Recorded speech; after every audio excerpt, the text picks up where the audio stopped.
Alright, hello everyone. I'm Grimrist Baselard and we are back with Star Wars Knights of the Old Republic 2, The Sith Lords.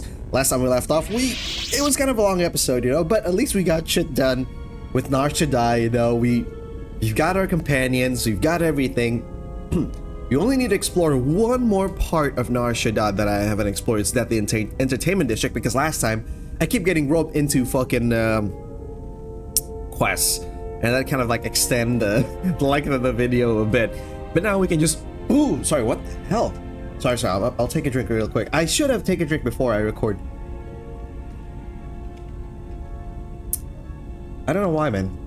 Well, that sounds a lot better. Feels a lot better too. So let's just get to it, shall we? We'll take Handmaiden and we'll take Mira. I just want to get this last place in Nar Shaddaa done. Right, we're done with it, we're cool, and then I can just like talk to everyone in the ship and convert Mira and Handmaiden, because those are the only two companions left that we need to convert. Just run. All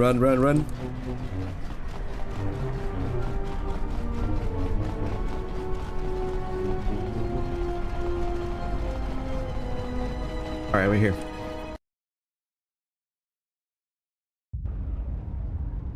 Alright, last time we've checked the southern part. Some of the southern part.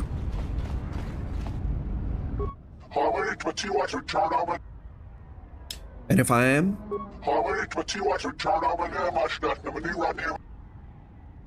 Then why don't you just go in and see him? Well, can I pass along the message for you?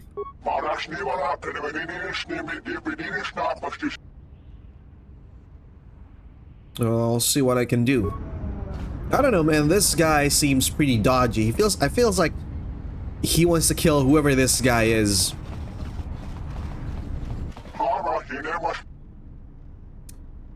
I can go in. I have never seen Atris do such a thing. Well, you're gonna see a lot of things that Atris never do when you're with me. Oh, that scared you. There you go. That's the fucker right there.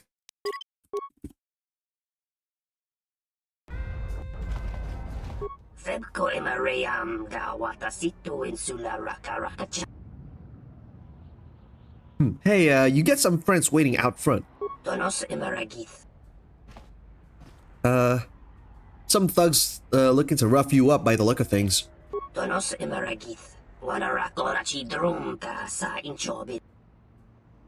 Then perhaps I should take you, no. Or maybe some other time. Let's see. A brutal, efficient player named Gary has offered to play Pazak with you. You seem to be a major personality at a Pazak den. Maybe I can talk to the guys outside again, tell them that Gary is not going to be going outside.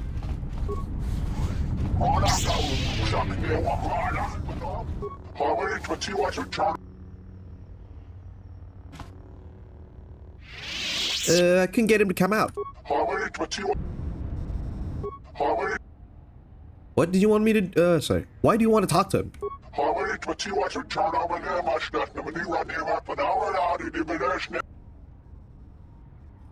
Well, you know what? I'm not doing your dirty work for you. Yeah, I'm not doing some dark side points, man. Fuck you. Thank you, my good man. You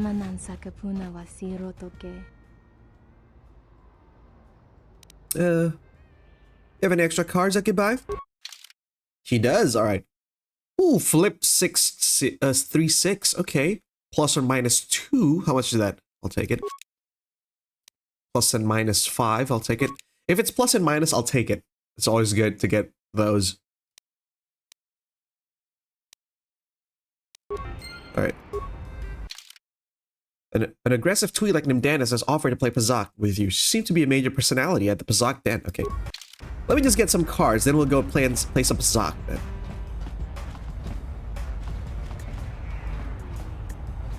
Oh, hello. You have caught me at a rare time. Usually there are many players who seek to play. but you are fortunate to have caught me at a moment of quiet. Why so many players? I fear it is because I am simply not a skilled Pazak player. I'm afraid protocol droid skills and language interpretation are not something that lend themselves to Pazak and probability. So why do you play? Why? I cannot help myself. In fact, every time I seek to find the answer to that question, I'm consumed with the need to come here and play Pazak. I'm concerned that the problem may lie with my memory core. Without routine memory wipes, you know, such degradation is known to occur, leading to instabilities. I fear my obsession with Pazak is one such corruption. Well, I could take a look at your programming if you want. I am not sure I wish it fixed. I do find some degree of satisfaction in playing. Would you like to play? Okay, I'm gonna check the droids for oddities. Notice that unusual looking modules attached under the droid left arm. Hook the module up to your data pad. You have successfully interfaced with the module. According to the memory core, the module was set to send bursts of transmission and set at a set interval. The signal was omnidirectional and therefore receiver remains anonymous. Ooh. A droid designated S4C8 has offered to play Pazak with you, so you seem to be a major personality at Pazak then. Alright, let's go ahead and play Pazak with all these three. But I don't want to lose money, so... You gotta save before.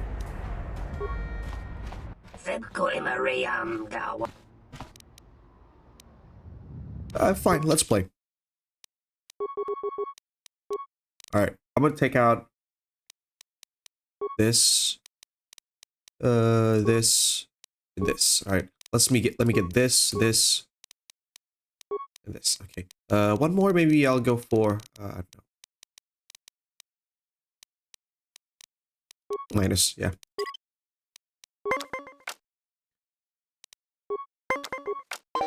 Oh shit, it's enter, not stand. I'm an idiot. Man, that was not pure Pazak.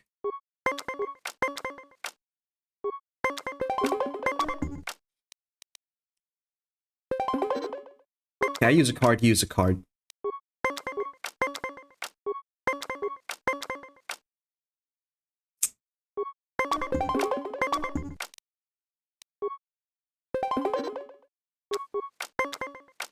It's all about luck. Come on. I win. Yeah, there we go. He busts.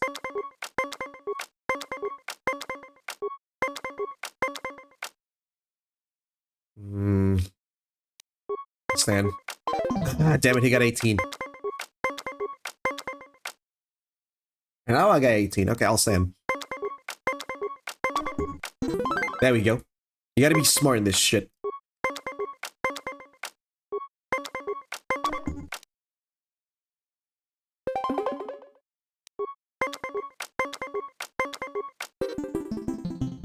God damn it.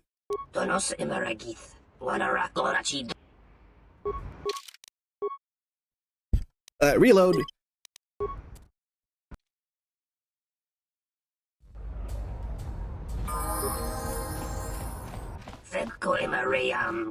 Yep, let's play it. I'm gonna be sure that I'm not gonna lose my money.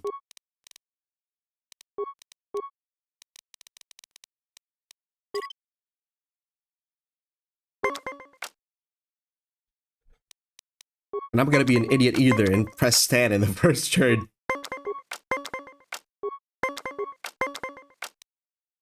Ooh, he got a 19.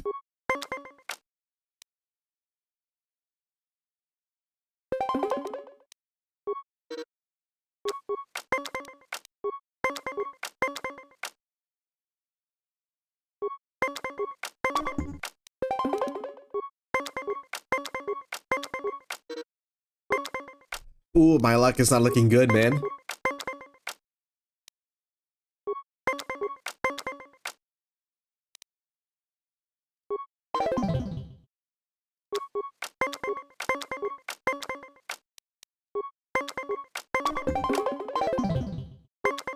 Not good. This is not looking good.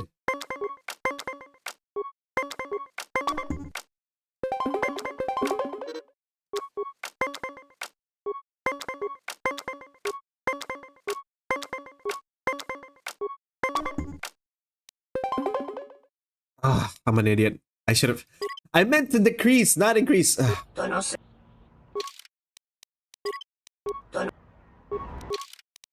Damn it, damn it, damn it. I don't want to lose money. This is gonna be a while.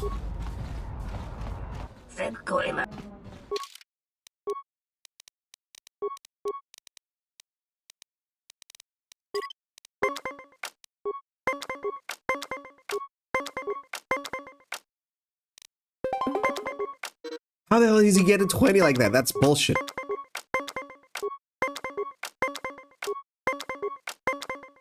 There we go. Finally, you let me get a 20.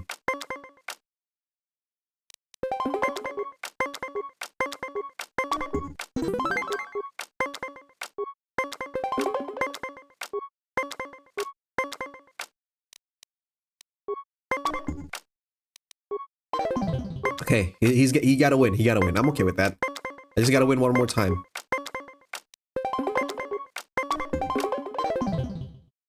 What? He wins the set? What do you mean? We got a draw. What the fuck was that? How does he win? What? Why did he win? Oh, he has more cards. Right, right.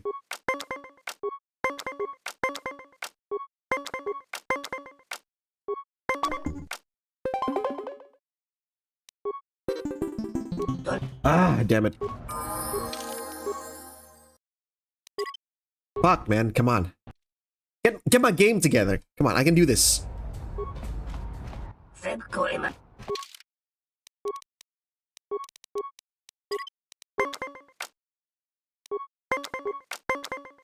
Ah, why did I... Ah, I gotta use a card. Set is tied.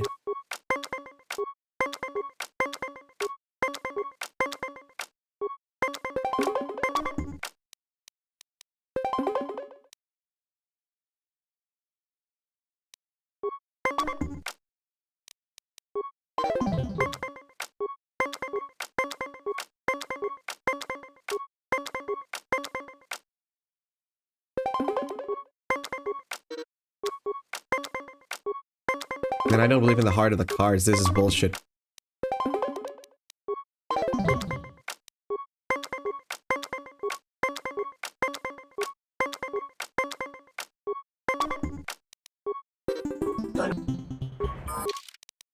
Okay, there's some bullshit going on here. What the fuck is this? Is it really up to luck? Because my luck's been going pretty bad, or I'm just playing really poorly in this Bazak game.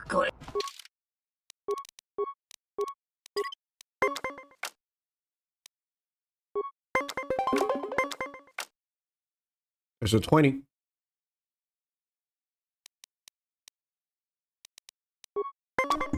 Nope. Set aside. Yep. We both use a card.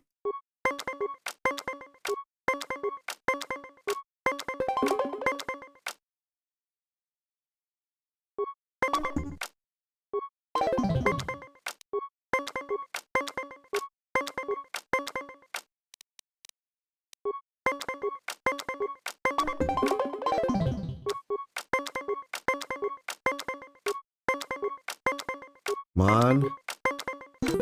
There we go, got a nat 20. There we go, nat 20 again. Awesome. Ooh, 3 nat 20s. Oh my god, the luck's turning up for me. Lady Luck.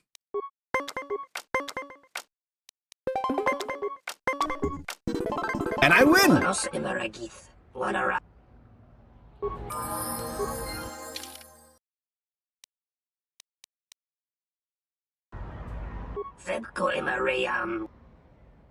There's some questions, yeah.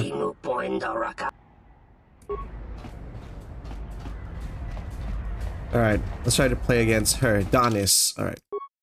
Man, that took a while. But finally, luck has turned up. Like, it's finally my turn to win.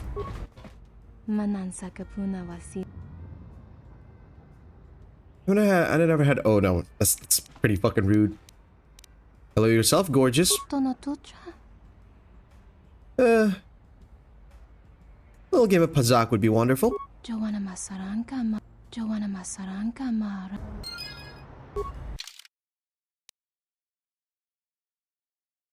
Okay.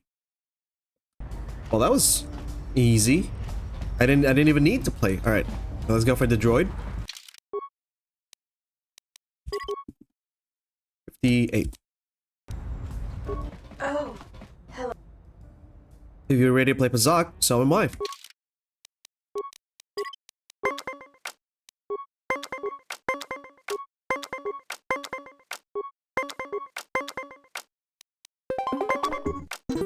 Alright.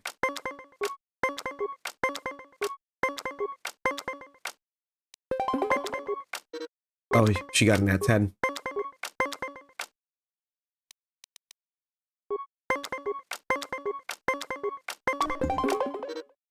Okay, it's tied. That's alright.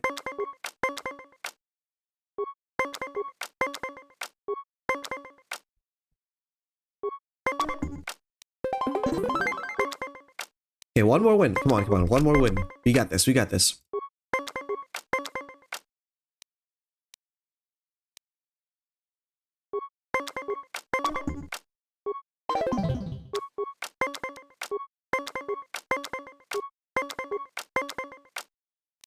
Awesome.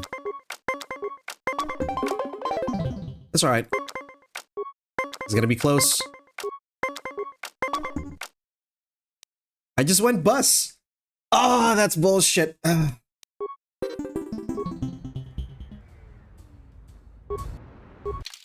Against all odds? I'm pretty sure the computer has all the odds, man. I ain't got nothing. It's a game of chance with the computer knowing what the chances are.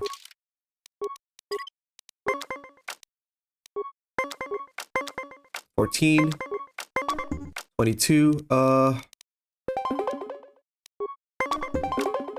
Alright, we both use a card.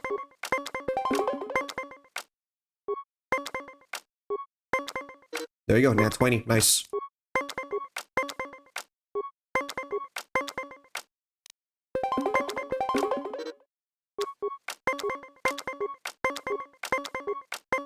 Ooh, this is a fast game. Alright, got the set. Ah, I bust. It's annoying.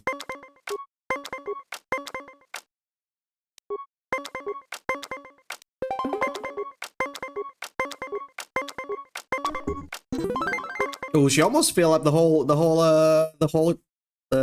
whole, what is it? Space. If you fill your whole space, you'll get a point indefinitely.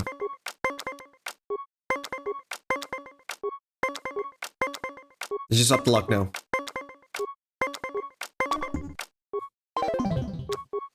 I got a 10. And I win.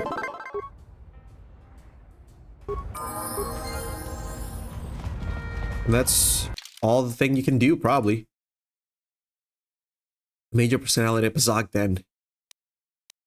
I don't know how to actually... I already win against both of these fuckers, so I don't know what else to do with them.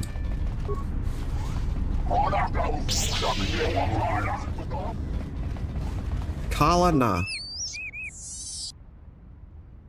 Okay, here's 5 creds. Can you tell me about the area? Okay, why aren't you allowed in the bar?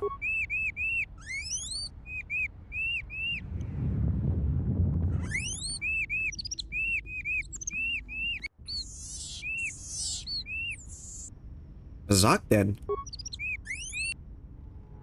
I gathered that as much. Why aren't you allowed in? Okay.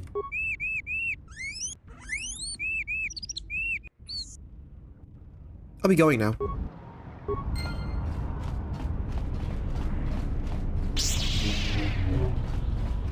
Alright, we don't want to talk. We don't need to talk to this bartender anymore. Some Duros here. Duros thug. Patron. Patron. Squidhead patron.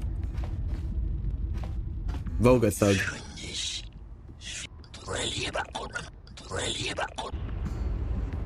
I don't have any stealth to do that shit. Alright. Well, it's okay, we're not gonna be doing it anyway. It's not fucking important.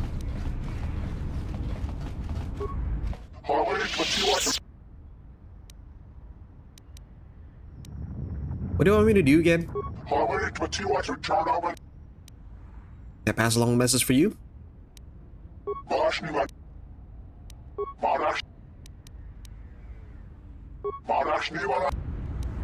Yeah, no, I'm not. I guess we're done here. We just need to go back to the Ebon Hawk. We got a lot of talking to do anyway. I wasted like 20 minutes of the episode just fucking... just playing Fazak, man. And I spent most of it losing. If I win quickly, now I wouldn't need to fucking redo it all over again. It is what it is. My luck is not something I usually count on anyway. I don't have good luck on playing cards. Sometimes you just go bust.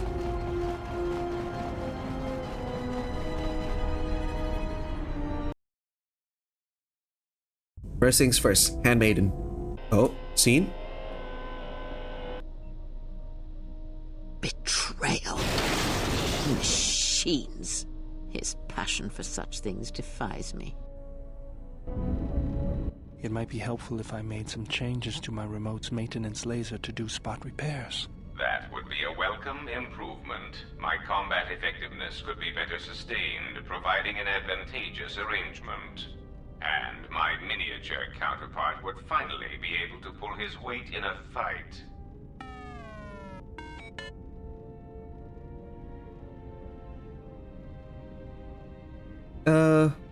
Don't worry. Goto's just jealous that you've got all the circuitry packed in such a small shell. Alright then. I'll work on it when we get back to the Hawk. We are in the Hawk. There. You should be able to do some quick fixes. You won't be able to perform serious repairs, but you should be able to patch up any broken droids. The outer remote has been upgraded with the ability to repair other droids in the party. Awesome. You know, I think it's time I gave your cutting laser a little boost. It works fine for repairs, but we could use your help in a firefight. Don't worry about it. We'll make sure they keep you out of their scopes. Hey, it's something for Goto to be jealous of, right? Think of it this way. You can keep Goto in line with it.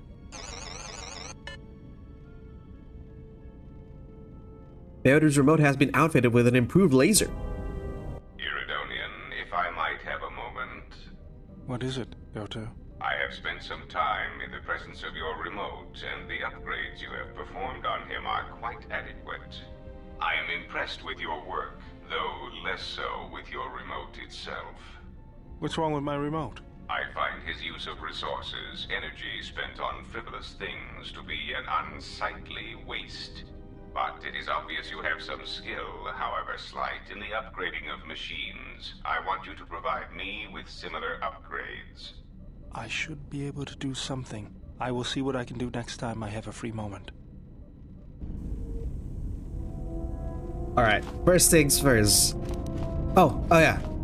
If you see in that scene, like when Kreia zapped T3 and she said betrayal, it correlates to something that T3... Is that even something that T3 did? It's something that happened with T3 and Revan. And Kreia took it as betrayal, I guess. Alright. Yes? Teach me more fighting moves? I think you are ready for the final tier I wish to teach. You have made much progress. For this, you may use any melee weapon and any shields you possess, but nothing else. No Jedi saber, and no other items.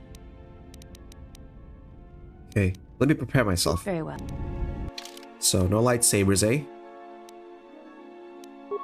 Oh, and I'm just gonna get my Trandoshan sword out. Alright.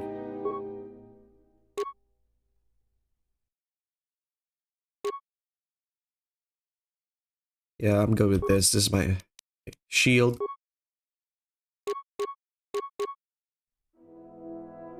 Let's go with this, the Mandalorian shield.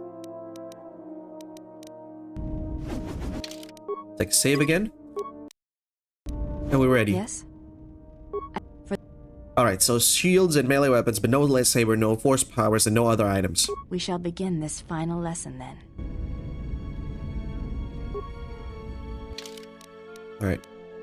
It took off everything, man. Then what the hell did I should have equipped it. Okay.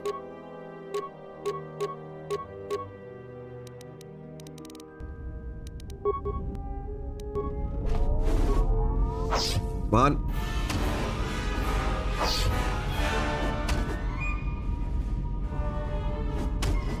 Yep, doing good. She didn't even get past my shield. Is correct about you.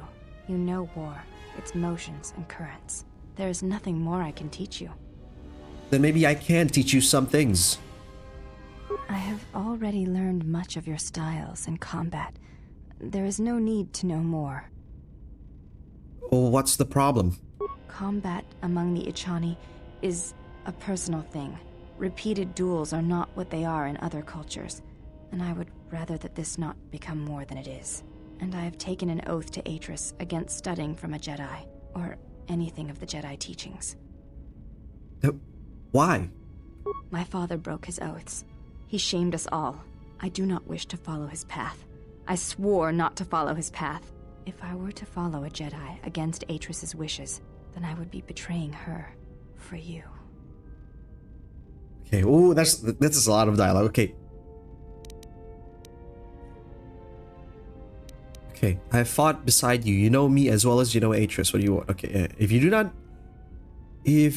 do what you want, then you betray yourself. There's no betrayal in learning, and it is important to me that you know the Jedi, that you know who I was, not who I am.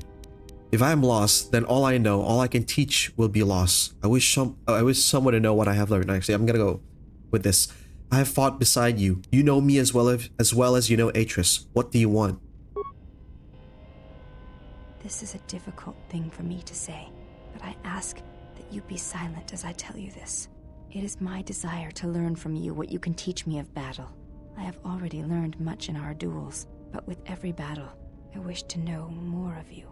Your stance, your movements, I can sense shades of meaning and an echo of something I have yet to experience. Atris said that you were the only Jedi to have survived the Mandalorian Wars, that you had stared into the heart of war and only turned away because you were forced to. I do not believe her. I believe that you made a choice, as my father did, and that is important to me, more than you know. And you are important to me more than you know. I will accept whatever you wish to teach me, though it breaks my oath to Atris. Wanted to talk to you about your mother. What of her? As I said, I knew little about her. Okay, did you know that she was a Jedi Knight? This is already known to me. Why are you telling me this? Because the Force runs strong in bloodlines, and you could learn to use it to help others. I think I have always known this. It has always been in my thoughts. As I followed Atris, perhaps what I wished to follow was the call of my bloodline, of my mother. I have felt incomplete, hollow since her loss at Malachor 5. And with your help, perhaps this wound might be healed. And so it ends. I want you to teach me the ways of the Force, to become a Jedi Knight like my mother. Hey, wait, let's check it. The Jedi are dead. There is only me, the truth I bring. I will not train you as a Jedi, but only in the ways of the Force. If you do this, you will break your vow to Atris. I am not a Jedi Knight. Ask it of Atris. If I were to train you, then I might harm you. Okay, wait, no. Oh shit, okay.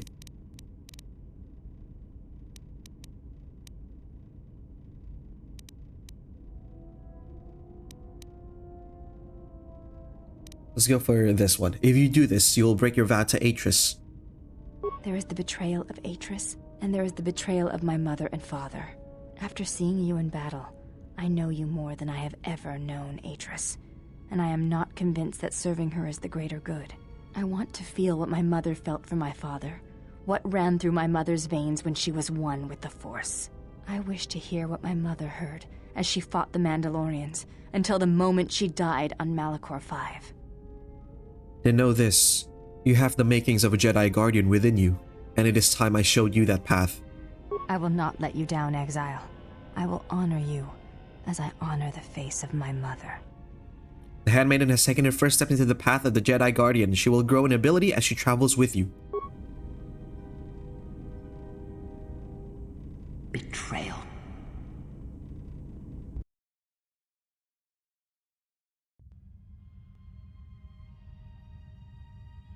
Betrayal. Betrayal? Mistress? She has betrayed me. The last of your sisters has betrayed me. Betrayed us. She is your sister no more. She does not travel with the exile. Instead, she has chosen to walk the path of the Jedi. Mistress, forgive us, but are you certain? She would not forsake her oath so lightly. It is the truth, and it is done. Do you doubt me? No, mistress. It is you who saved the Jedi upon Dantooine, who have collected their knowledge and hid it here to protect it. But why? How did she fall? It is a sign of his corruption, and perhaps hers as well. He will train her, and she will be flawed. Well, you didn't train her for shit, Atris. If she was with If you, you've then got some fuck. time, I'd like to see what I can upgrade for you. Yes, I do have a few moments to spare for your work. I would like to know what he is doing here, though. He helps me out with repairs. That isn't a problem, is it? I suppose not. Perhaps in working on my circuitry, your assistant will learn something about how a fully functional droid is constructed. Just ignore him and let's get to work. I would appreciate that. Our group has little in the way of time to spare, and I would not want to delay you from your other duties. Right. Let's get you open. See what you can do. I have to say, you are put together quite well. There wasn't much to do. As I told you, my design is streamlined and efficient, though I am pleased that you were able to make some improvements, and this was not just a waste of my valuable time. There were a few things from my remote that I was able to integrate into your construction. I see. Well, thank you. I'll let you get back to your work. Goto has received a permanent +1 bonus to his dexterity. Awesome.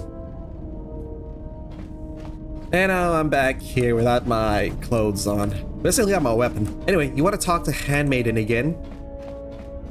Yes?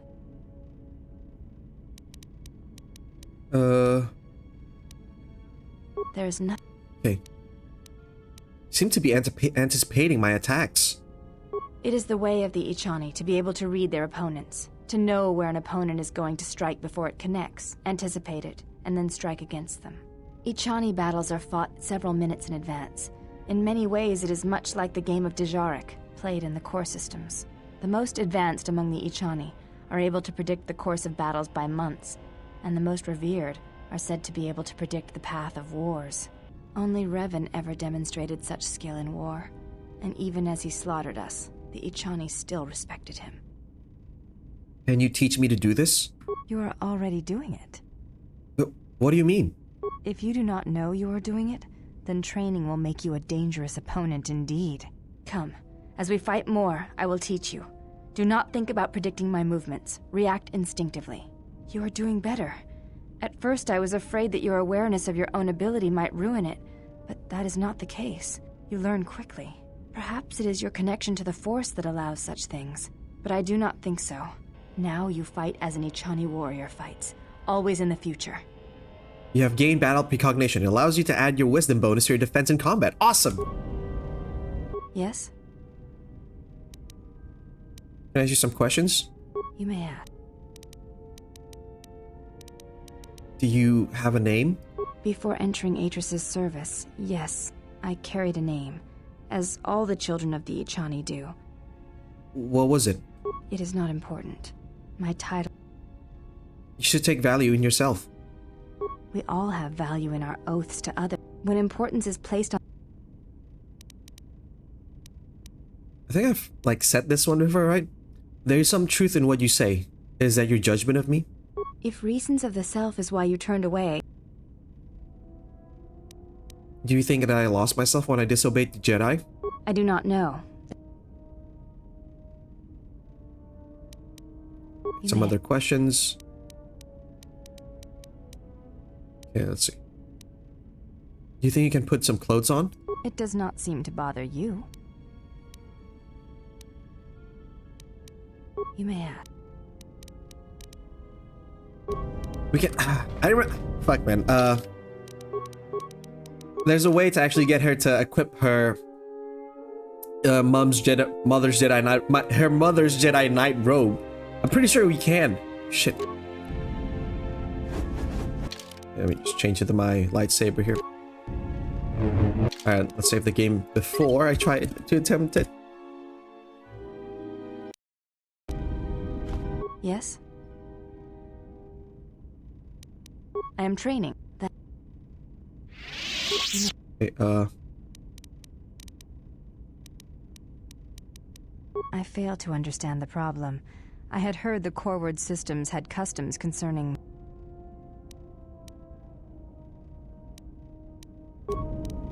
Yes? How do I get her to equip the her Jedi robe, man? She has a pretty cool Jedi robe that she can equip.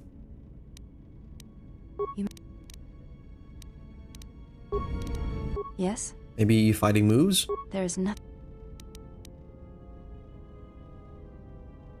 Duels among the...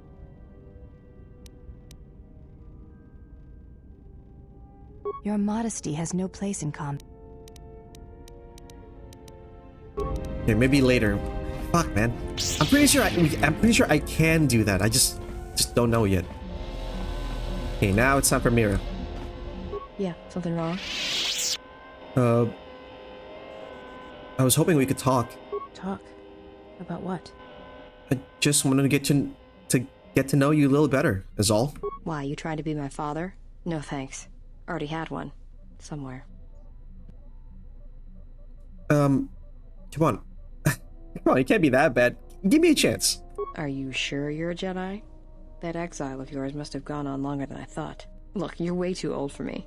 Even if I were interested, you couldn't handle me anyway. I mean, you're really good in a fight, and you've got those intense eyes. And it's obvious you take care of your body, but I really don't have the luxury of getting attached to you. Besides, you already have your little entourage. I don't want to be a part of the pack, you know? What are you talking about? Look, if we start sharing a bunk, the other girls would get upset, and then I'd have to kick the hell out of them to show them who's the pack leader around here. No thanks. You're sweet, old guy. But let's keep it professional. I'm really not going for that kind of way. I'm not that old. It's more than age. I thought I'd seen a lot, but you look like you're 100 inside. There were some questions I want to ask. Go ahead and ask. You seem kind of restless. It's all this traveling, being trapped in the ship. Everything's just too quiet. Too quiet? I'd rather be doing something, somewhere with people, activity, some life. Like Nar Shaddaa? Yeah, it's been a while since I've been off planet. Guess I got used to it. How so? Well, Nar Shaddaa may be one of the biggest cesspits in the galaxy, but it's got a life to it. Activity, aliens, people, refugees. It's like noise, but relaxing. Like the hum of a hyperdrive. Freya showed me how to listen to Nar Shaddaa once. How all life there is connected, is bound to each other. Yeah, well, I wouldn't go that far. I'll believe it when I see it. Maybe one day, I'll be able to show you. No thanks. You can keep your Jedi training to yourself. I already know Nar Shaddaa better than you ever will. Alright. Actually, we gotta get through her dialogue 3 before we can actually... That's the dialogue to actually convert Mira, is to get her to accept that she wants to be shown that. First, we have to actually get through all these. So, were you raised on Nar Shaddaa? Yeah, more or less. I wasn't born there, I just ended up there. What happened to your family? Well, the war happened. The first one, against the Mandalorians. I had family right up until the end. It's not really a new story, you hear it all over the galaxy. It's what happens after the wars are over that you don't hear much about. Indeed, and this game we're playing is actually about the tale of that thing, precisely about the tale after the war. You don't hear about it much, and it's pretty fucking awesome once you do. They died in the final battle? I think so. After Revan crushed the Mandalorians, planets throughout the Republic were flooded with refugees, and I was just one of the others. Me? I got passage to Nar Shaddaa. From there, not much you can do, so I became a bounty hunter.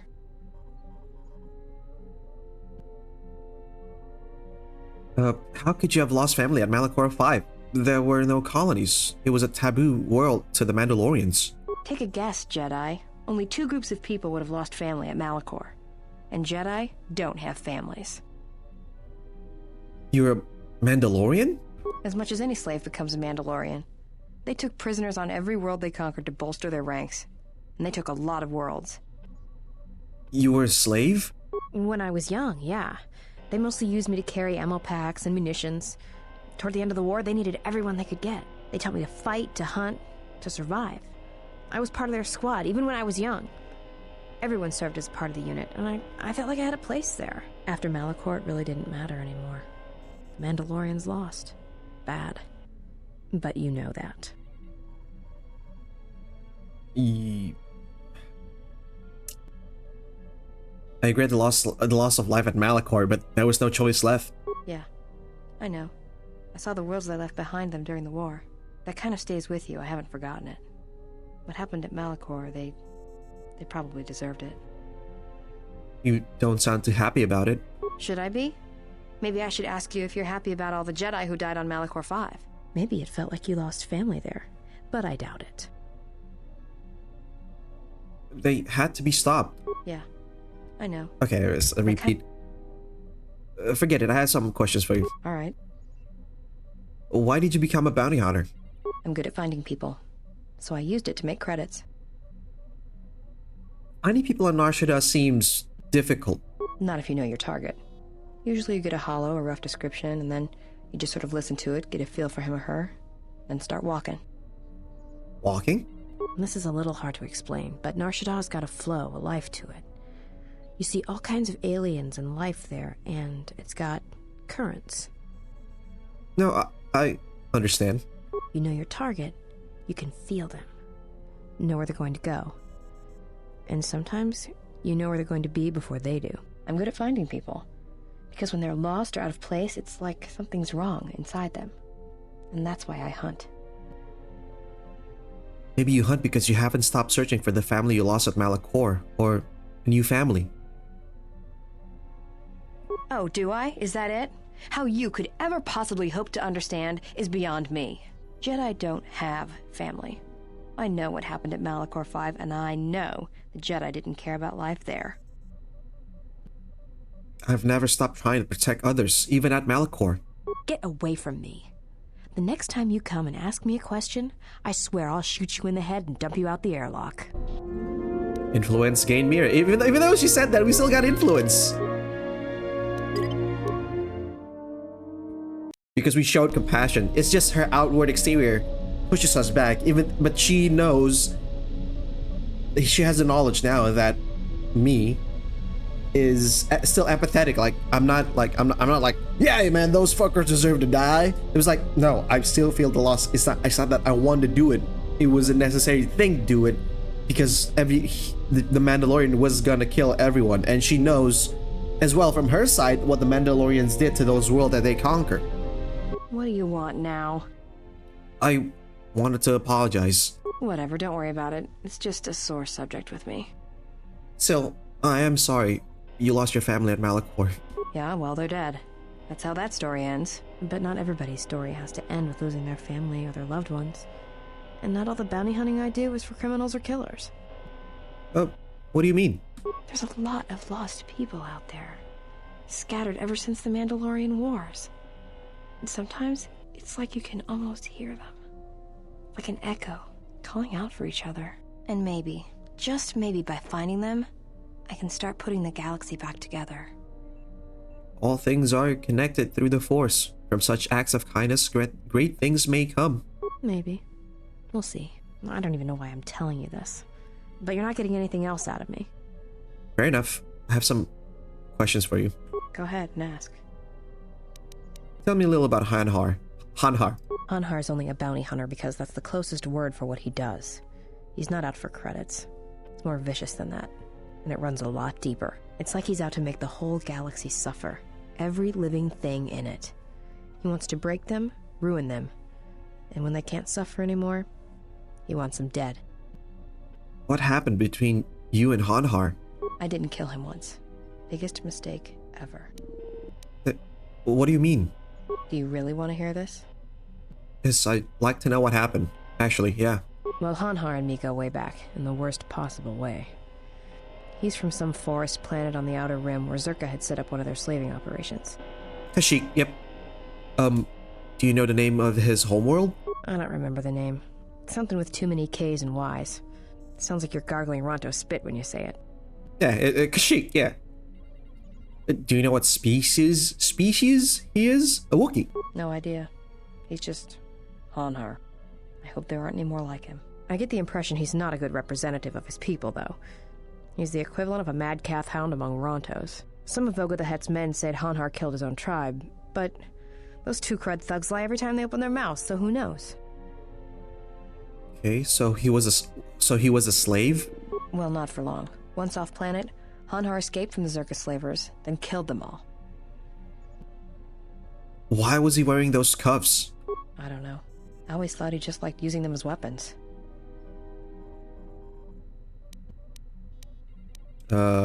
It's good he broke free. Nothing deserves to be caged. Well, before you get too proud of him, Hanhar figured Zerka had the right idea. I don't think he understood the concept of slavery before, at least on the scale that Zerka practiced it.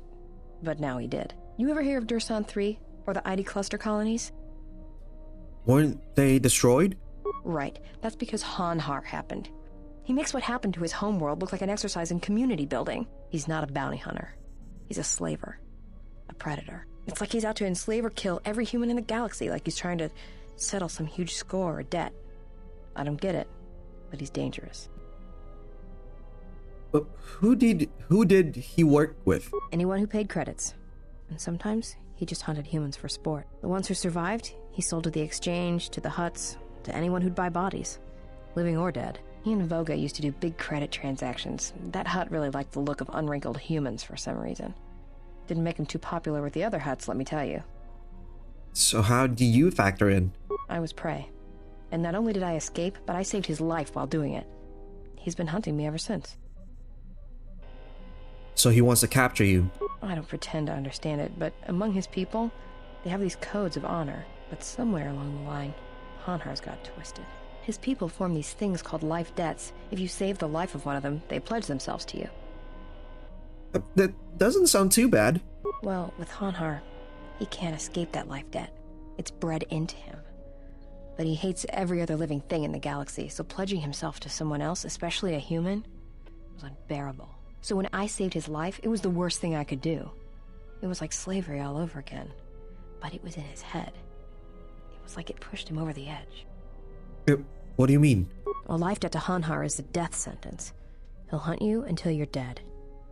When I saved his life, it meant he had to kill me. And so he kept chasing me in hopes I would die. I think the fact I showed him mercy after hating humans for so long, that was something he couldn't stand. What if someone else saved his life? Would he try to kill them? Probably. But if he had multiple life debts, especially to humans, Hanhar would probably go mad. He was angry before, sure, but he'd be 10 times worse if that happened. Worse? Hanhar's tough. Really tough. And when he loses it, it's like nothing can stop him. I've seen him shrug off blaster bolts, both and stunners, and even survive a freighter crash on Dursan 3. He keeps coming. That life debt makes no sense. Yeah, tell me about it. Like I said, I get the impression a life debt's supposed to be a gift, but to Hanhar, it's more like a curse to both people involved. Okay, any regrets that he's gone? Oh, I'm glad he's gone. It's like a weight off my shoulders. I don't have to keep watching my back every minute, wondering when he's going to show up. And he always did. It's like he always knew where I was. Okay, any chance he's still alive? Trust me, if he was still alive, he'd be chasing us even now, waiting to ambush us when we least expect it. And he always shows up at the worst possible time. He was one of the best bounty hunters on Nar Shaddaa. Hanhar never gives up on his prey. Or his life debts. He's a hunter. He's a natural predator. So how did you save his life? Well, as happens on Nar Shaddaa, I made someone mad. Mad enough for them to send Hanhar after me. Turns out they were even able to get him cheap. He'd heard about me and wanted to hunt me down, for sport. He didn't think I'd be much of a challenge. And you proved them wrong? Well, he tried to box me down in vents beneath the Nar Shaddaa docks, and he'd set one too many proximity mines to cover the escape routes. Well, why use mines? I think he'd hoped to drive me into the mines and then let them do the work. Or that I'd be too scared to try and walk through them. Thing is, I knew Hanhar's supplier, and the trigger signatures for the mines. It was pretty easy to broadcast a signal to blind their sensor receptors for a minute or two. I figured that would buy me enough time to move through them and get away. But it didn't happen that way, did it? Like I said, I disarmed the trigger fuses for enough of the mines to get by, temporarily. And Hanhar was pretty fast on my trail. I just made it to safety when he hit the first one. The blast leveled the entire ventilation section, and Hanhar was caught right in the middle, and he survived. Barely. Barely? He was crawling around, blinded from the flash and the plasma burns. And it happened so fast, and all the blood had been scabbed and crusted from the flash. I had the drop on him, and even blind, he knew it. He could still hear me. My ears were ringing from the blast, but I could hear him. I think he was begging me to let him live. His voice, it wasn't a roar, more like an echo of it. I suppose I should have killed him, but I couldn't do it. He was in pain, he was helpless. So I dragged him out of there enough to get him to safety, and he kept hunting me ever since. He said he'd pursue me to the edge of the galaxy. No matter where I ran, he would find me and break me. That I would always be prey. Ooh. You know, even from you hearing Mira's story, you know that she has some kind of a force perception or whatnot. Sometimes it is stronger to spare a life than to take it. Maybe. I've thought about that moment. A lot. Wondered if I would do things differently if I had another chance. Alright. I guess some other questions. Okay.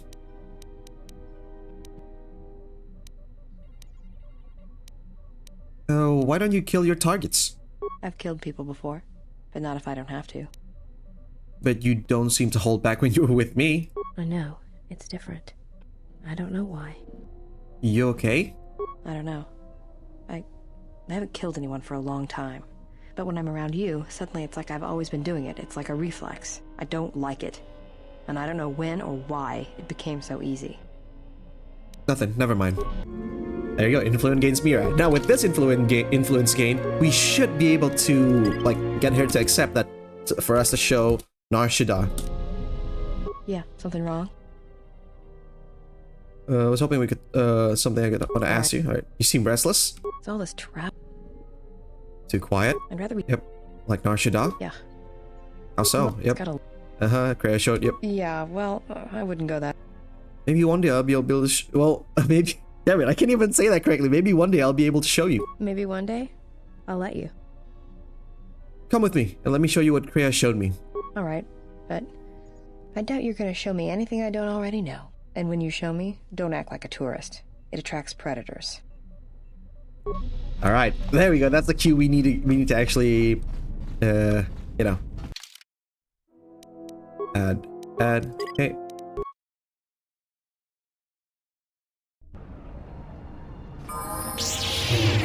Alright. Let's try talking to Handmaiden now, see if she's okay with equipping her mother's, Jedi robe. Yes?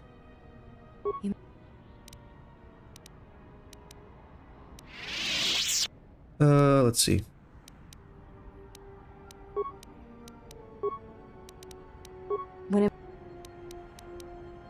Actually, maybe not. Okay. I'll try to look into it later, see how to actually get her to equip her dress. Sorry, not dress, Jedi robes is the difference. Anyway, so you want to go to this place right here where Kreia showed you the thing that the field of vibrations of Nar Shaddaa should be seen here with Mira. Anytime now. Somewhere along here. What's wrong? Why are you stopping? This is it. There you go. This is the place that Kreia showed me, where you can feel Nar Shaddaa around you, where you can feel the Force. No, I don't believe in the Force. It's Jedi tricks, sleight of hand. No, it's what you do, and I can't prove it. This I'd like to see. It's not gonna hurt, is it? No, but it may help you put your life and all it hopes in perspective. Feel the currents here in Nar Shaddaa, the ebb of life. The simple kindness can be given to another. Feel the currents here on Nar Shaddaa, the ebb of life. A simple kindness can be given to another. This is the Force, and all our choices, from the greatest to the smallest, affect each other, and the echoes travel. This is the Force, and all our choices, from the greatest to the smallest, affect each other, and the echoes travel. Awaken, Mira. I can feel this planet. I can't shut it out. It's louder now, it hurts. All these people. Let's see, okay.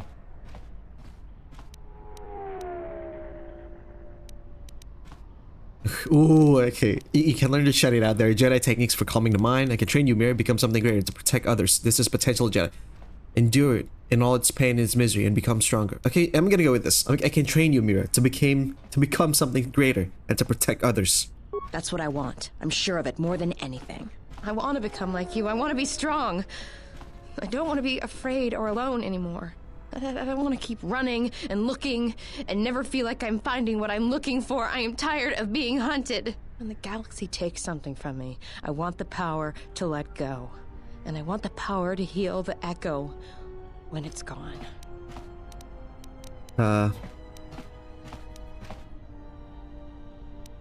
One can live their whole life with such echoes, Mira, but I can teach you how to accept them.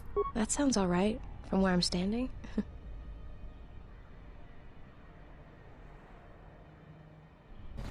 Mira has taken her first steps into the path of a Jedi Sentinel. She will grow ability as she travels and learn from you. And there we go. We got light side points and we got all of our companions. Well, all of the convertible companions into Jedis, which is awesome, you know. So we have how many Jedis? So we got Kreia, almost everybody actually, except the droids are Jedis now, which is amazing. So everybody's actually pretty capable. So I need to get how many lightsabers for everyone. Oh man, a lot of lightsabers actually. Back to the Hawk we go. And now I need to actually get our companions here. One in the storage anyway. It's been a long time coming for this guy to, you know, to be woken up. This looks like the remains of an HK unit, but older and more corroded than the one you encountered on Paragus. Its power core still carries a charge, but a number of critical parts appear to be missing. Diagnose the droid. It looks like as if this droid is missing 4 critical components. Its droid's processor, a replacement droid chassis, the control cluster that's supposed to be stored in the chassis, and its vocabulator. Install the droid processor. Nice. Reinforce the droid damaged chassis with the one you have. Okay, take the vocabulator and insert it in the core. And last but not least, initialize the control cluster. There's a low hum from within the droid. The sound of the circuit sparking, restoring power throughout the droid system. Diagnostic. HK-47 activated. Running checks through primary systems. Assessment. It appears I have suffered considerable damage and dismemberment. I can feel all the cracks in my motivators. And my central control cluster seems to have taken several repeated blaster shots at close range. How crude. Why were you in our storage hold? Answer. I do not know, Master. It is curious that I was here, although this place does seem familiar.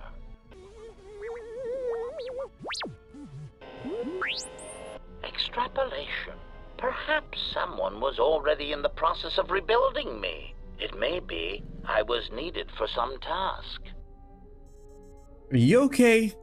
Answer. If by okay, you mean the loss of almost all my existing assassination protocols, then no, I am not okay.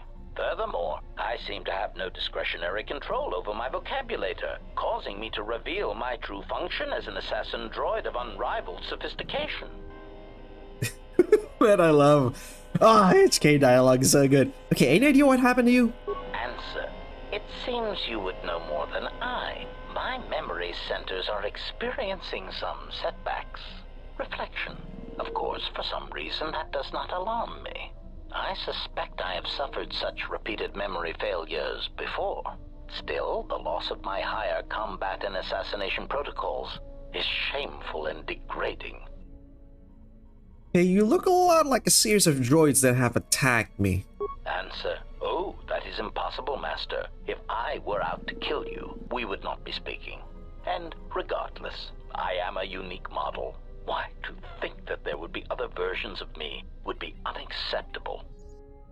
Well, there's at least 4 other now defunct version of you in the galaxy. Statement. Master, I must inform you that your attempts at humor are wasted on a droid such as I. As I have expressed, I am unique. Actually, though, there's a series of HK-50 units sharing your model and functions that we have encountered on multiple occasions. Resignation. Very well, Master. If you persist in your attempts at humor, I shall indulge you. Let me check the ship's records, and we will settle this matter once and for all. Conclusion. You speak the truth. This discovery is also causing me some degree of anger and humiliation. Are you alright? Mockery. Am I all right? Oh, yes, Master. Why, I am fine. Statement. I mean, I've only just been reactivated, only to find that there are substandard duplicates of me running all over the galaxy, corroding my good name. But if they are in fact hunting you, then I look forward to the opportunity to meet these units and educate them in proper assassination protocols. Conclusion. So it seems I need you, for the time being. You're an assassin droid? Recitation.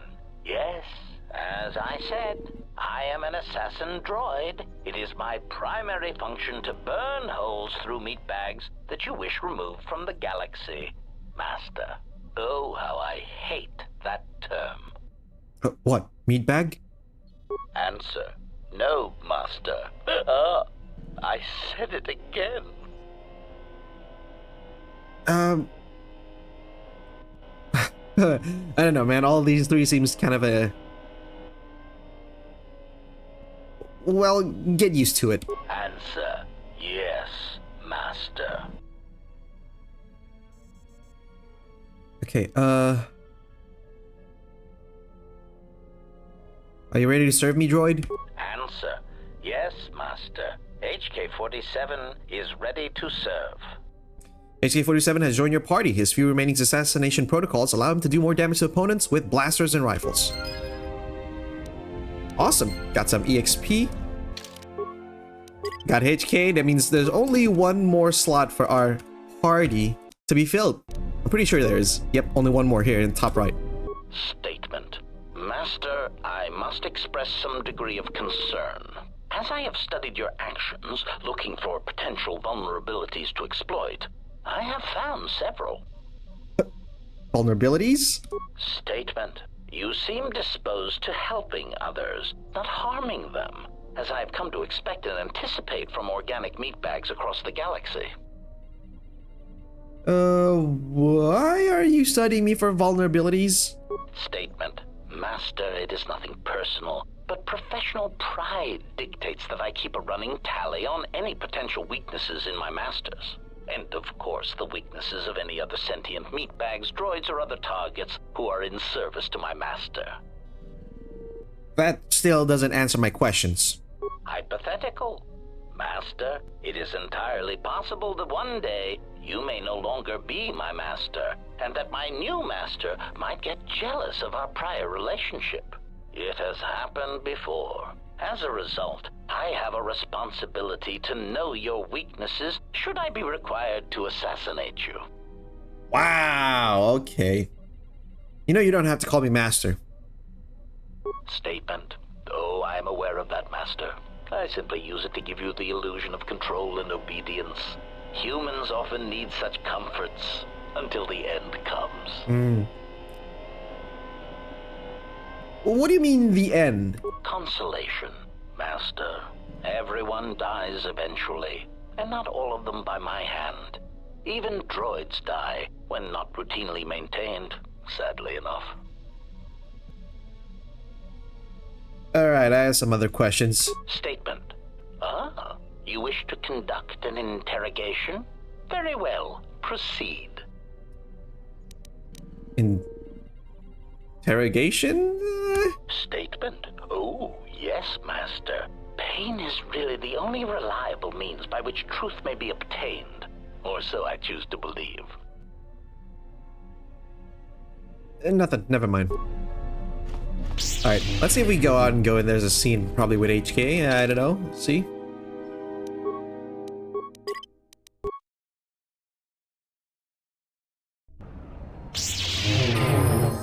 Yep, they both can level up. We have like 3 droids now in the party.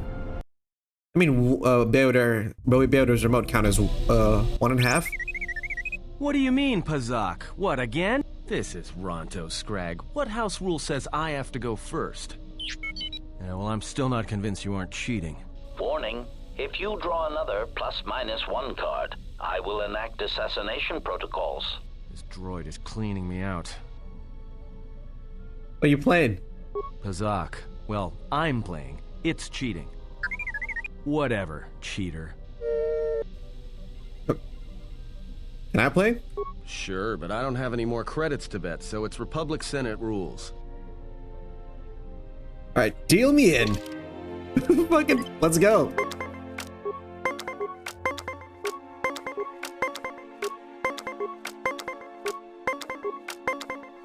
Nice, we both got 20. Who am I playing against? Ah, shit, I should have. Ooh, God, oh my God, Stan. Oh, I believe in the heart of the cards. Like that, look at that, 19. Even though I lost, that's still pretty cool. Use a card, I'll use a card. Pretty even. Heart of cards? Yeah, there we go, heart of the cards. I'll stand. Oh, you got a 19.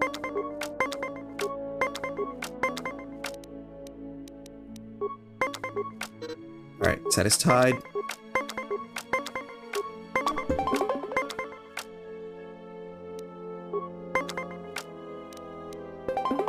There we go. Ooh. Shit.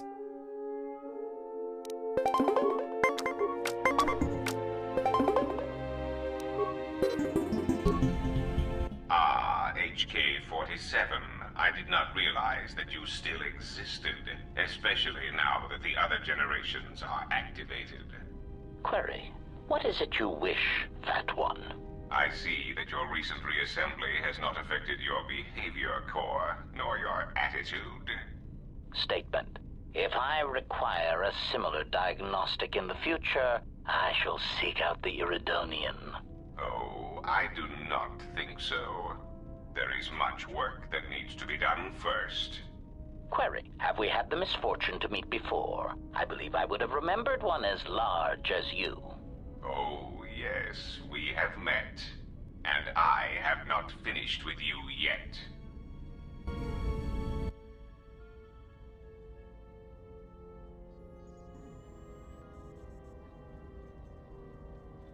Statement. My memory core has suffered some damage. Statement. Yet somehow, a gap in my circuits makes me feel as if I should remember you. Statement. This is all the more important since during my routine inspection of all potential escape routes from this vessel, I made an interesting discovery. Observation. The navicomputer is voice-locked. As a consequence, you are now responsible for course corrections and astrogation. Statement. That is indeed a great burden. It also raises many questions. Query. Why would someone lock the navicomputer? Answer. Presumably to hide where one has been. Statement. I believe you've been somewhere. Somewhere you wish to keep hidden.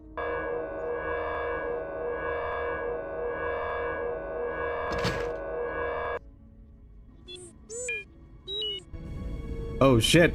T3 just took out HK like that. Holy hell, didn't know T3 could do that. That's actually surprising.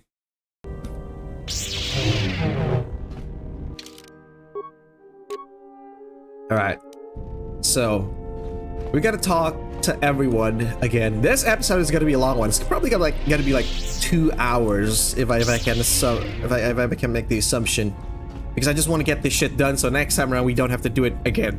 So, Treya. Yes. Have you come with questions? I want you to teach me more about the Force. Very well.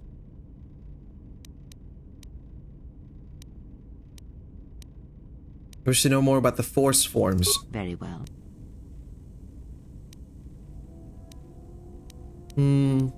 Affinity with the Force. Helpful, especially in tandem with other Force techniques. This one opens you to the Force, allowing you to recover your strength with the Force rapidly in combat. Very well. Actually, no. I had other questions. Do you know what happened to T3? Betrayal, and by a machine that I will not abide. Machines.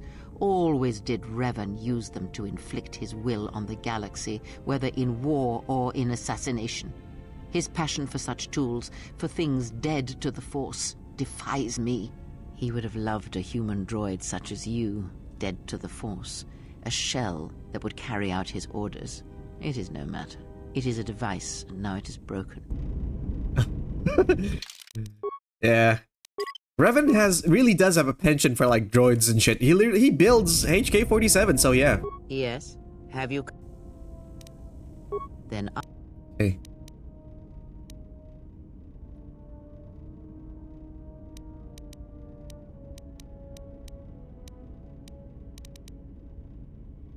I've thought more. That's good. Do you know Revan? I misspoke before, and I do not wish to choose my words on... Hey.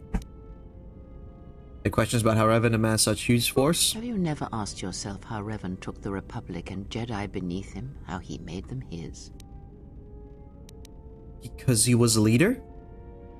Ah, but to make officers turn on their own people, to bomb innocent worlds, to make pacts. Strong influence, indeed. And where did these Sith teachings come from? And why did Revan embrace them so strongly? So many questions, yet the answers are few. Well, let's see. They came from the Sith Empire. Oh, did they? No. Revan met no Sith Empire, yet he learned their teachings. Many have mistaken the soldiers beneath Revan, the machines that were constructed to be the Sith. They are wrong. The Sith is a belief, and what Revan formed was not an empire, but something else. Yet how he did it is curious. And I suspect the answer to that question is tied to another. How was Revan able to corrupt so many so quickly? Do you have any ideas? Not a one. But we shall see where our journey takes us, I think, and see how many answers we come across, yes? Okay. I'll be going now. At least I got enough influence to get to that conversation piece. Alright. So, 67, there we go. Yes? Actually, no. What other questions? Let's go about... Do you know Revan? I miss... Nope, okay. If the council casts you out, how come Atris and none of the other Jedi Masters mention you? Ignorance. And perhaps they do not remember or care. It is of no consequence to me or to them. You're lying. Am I? Then perhaps you should know. There are techniques in the Force where one can cloud the memory of others, make their presence so small as to be unnoticed. And on the worlds where we have encountered these Jedi, there is much life and death where sensing such things is difficult. As I said, it is of no consequence to me or to them. Do you use that techniques on me, Kreia? No, but if I did, you would never know, so my words only carry as much worth as you believe them to. But perhaps you will understand this. That perhaps it is important to me that you see me and my actions uncloaked. It is important that your judgments, whether be good or bad, stem from seeing me as I truly am. Okay, I accept that, and I trust you, Kreia. I did not ask you to trust me, only that you listen to what I have to tell you. But thank you. Had other questions? I've thought more about the destruction of Vis's homeworld. And? Anne said her planet was wiped out. That was the only colony of her people in this sector of the galaxy. Did he? And what do you make of that? Well, if her people all see through the Force, then maybe someone wanted to blind them. The Mandalorians were right to The Jedi are gone, vanished. Now, an entire planet of Force sensitives wiped clean of life. And now this slice of the galaxy is blind. It is no coincidence. The two events are tied. Someone wants this sector of the galaxy blind to the Force so they can move freely or strike without warning. I fear you are right. And I fear it may prove more than that. War is a hunger. And there are spirits in the galaxy whose hunger is never satisfied. But there is little to be done about it now. Watch the seer carefully. She may reveal more. Right. Okay, so Krea's done. Still gotta go check on Handmaiden again. I'm pretty sure I can fucking make her wear her mother's Jedi attire. I should be able to. We have enough. Yes? I am training. Let's play Pazak with Adam. What do you mean, No, Cards? that too. I mean, look, I don't think anyone's here trusts each other. That is untrue. You and the Iridonian trust each other. Or at least the Iridonian trusts you. We heard much of the Iridonian when we served Atris. Atris believed that the Iridonian held the knowledge to restoring Telos. You may... Okay.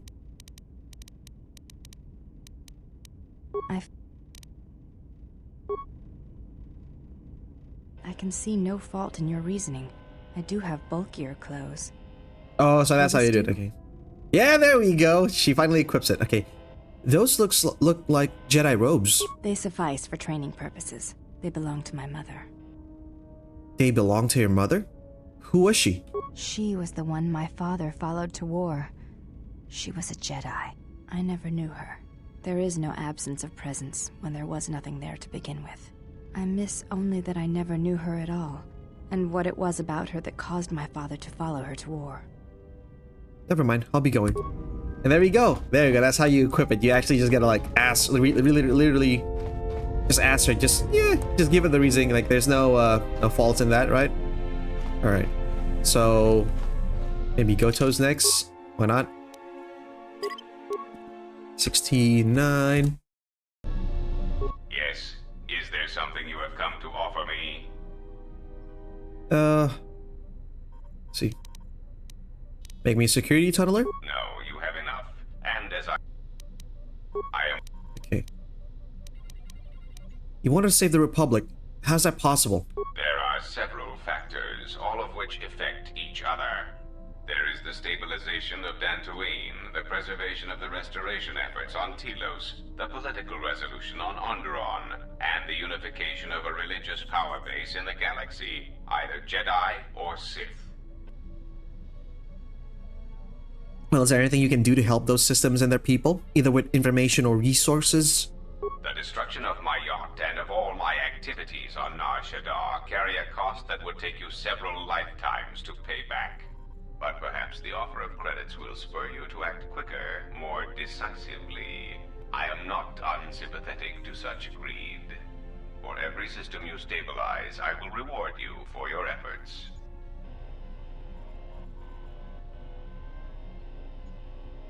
Okay. I will do what has to be done, no matter what the cost. See that you do not disappoint me.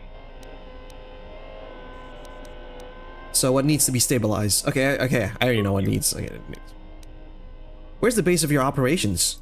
Now, that would be telling.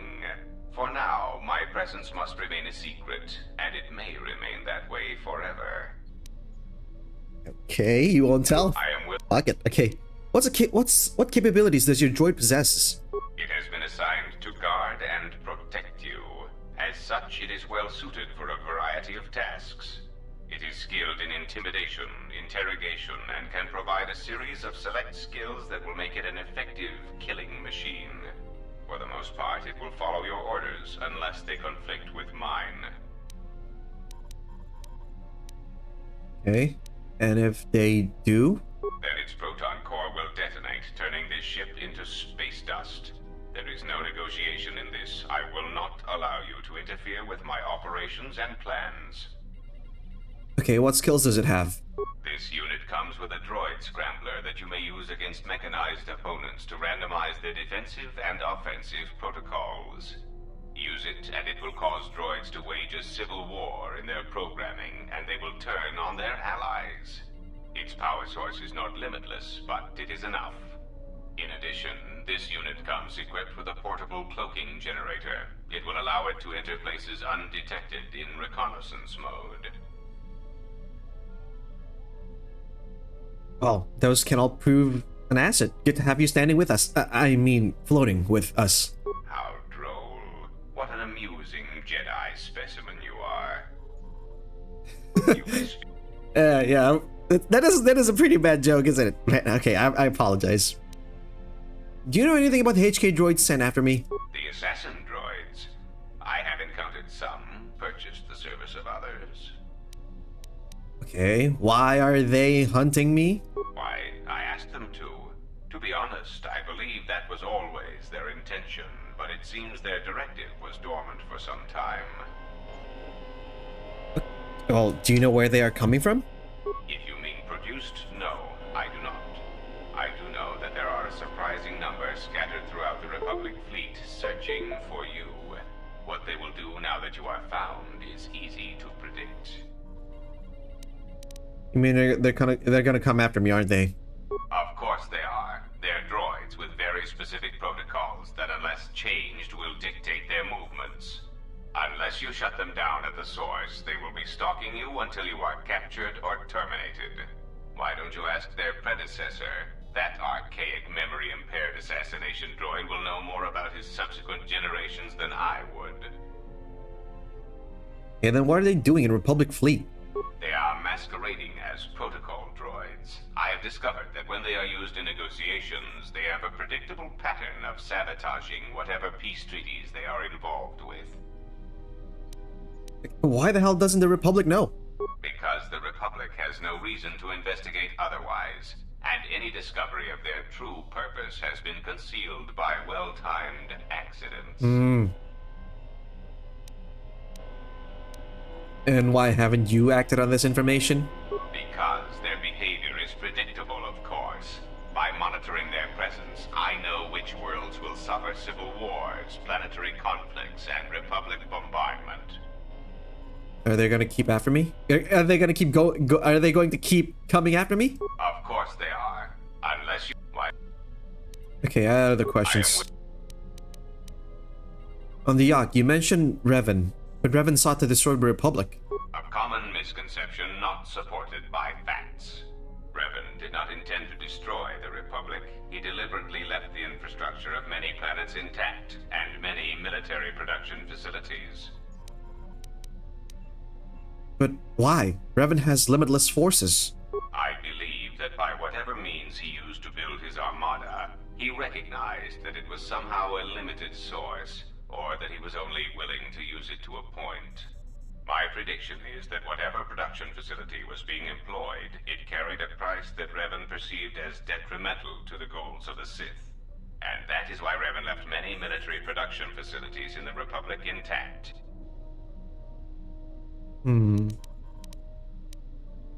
But why? Revan wouldn't need to conquer anything else once the Republic was beaten. That is what occupies my calculations as well. I believe that Revan saw a war on another front that we did not, or saw the value in keeping a strong military force. Okay, do you know where Revan got his forces? That is also a mystery to me. I do not have any evidence upon which to build an answer. It is significant that after the defeat of Malak, the forces decreased considerably, and after Revan's departure from known space, production ceased completely. It is my prediction that whatever was producing such forces needed a strong, effective leader to ensure its stability. Without Revan or Malak, there was no such figure left among the Sith. Okay, what about Malak? Unlike Revan, Malak demonstrated center of the Republic in his attacks. His stratagems were painfully obvious, intending to crush all resistance everywhere. There was little thought beyond the complete destruction of anything that opposed him. He left quite a mess. I'm still trying to assess all the damage. Between the two, I would have preferred Revan rule the galaxy. He had foresight in his conquest, a subtlety that Malak did not possess. Okay. You may... That's all it is. And dark side points gained. I don't care. I still got fuck ton of light side anyway. Just a bit, then I can just like bump it up again. That's alright. Alright. Maybe I'll go to T3 first, then Mira, then go to Beoder, and then Visas. I'll leave Adden for the last one. Okay, where the hell is T3? T3? Oh, there you are. That's okay. I can bump it up again, back up to max light points. It's easy. When I was captured by Godo, how were you able to find Godo's yacht? You stuck into Voga's droid warehouse to sell the codes? So who was transmitting the codes to Godo's yacht? The droids. Interesting. Okay, I guess I have other questions. Do you know where that HK droid in the cargo bay came from? You're trying to rebuild him? Why? To protect me? But that's an assassin droid. A deranged assassin droid. I'd rather have your help. And that's it. Yes, I understand you're not a combat Alright. Where did you get it from? Any idea how the parts got scattered all over the galaxy? Yeah, I have other questions for you. How's the Ebon Hawk? What about the astrogation system? You locked it? Why'd you do that? Protect? Protect who? Under whose order?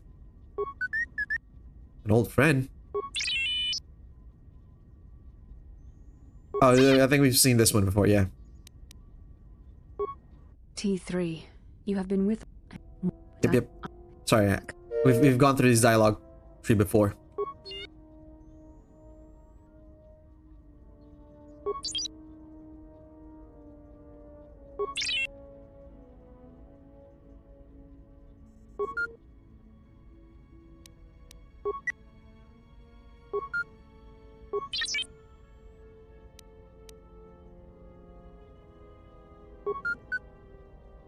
Don't be sorry, maybe you have a good reason.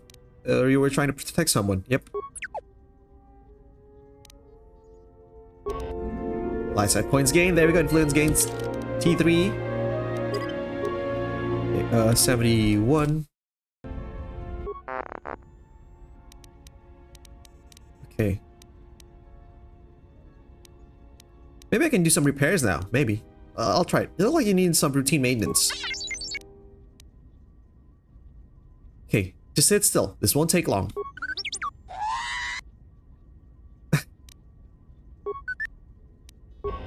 I guess I still don't have enough repairs. How many repairs do I have?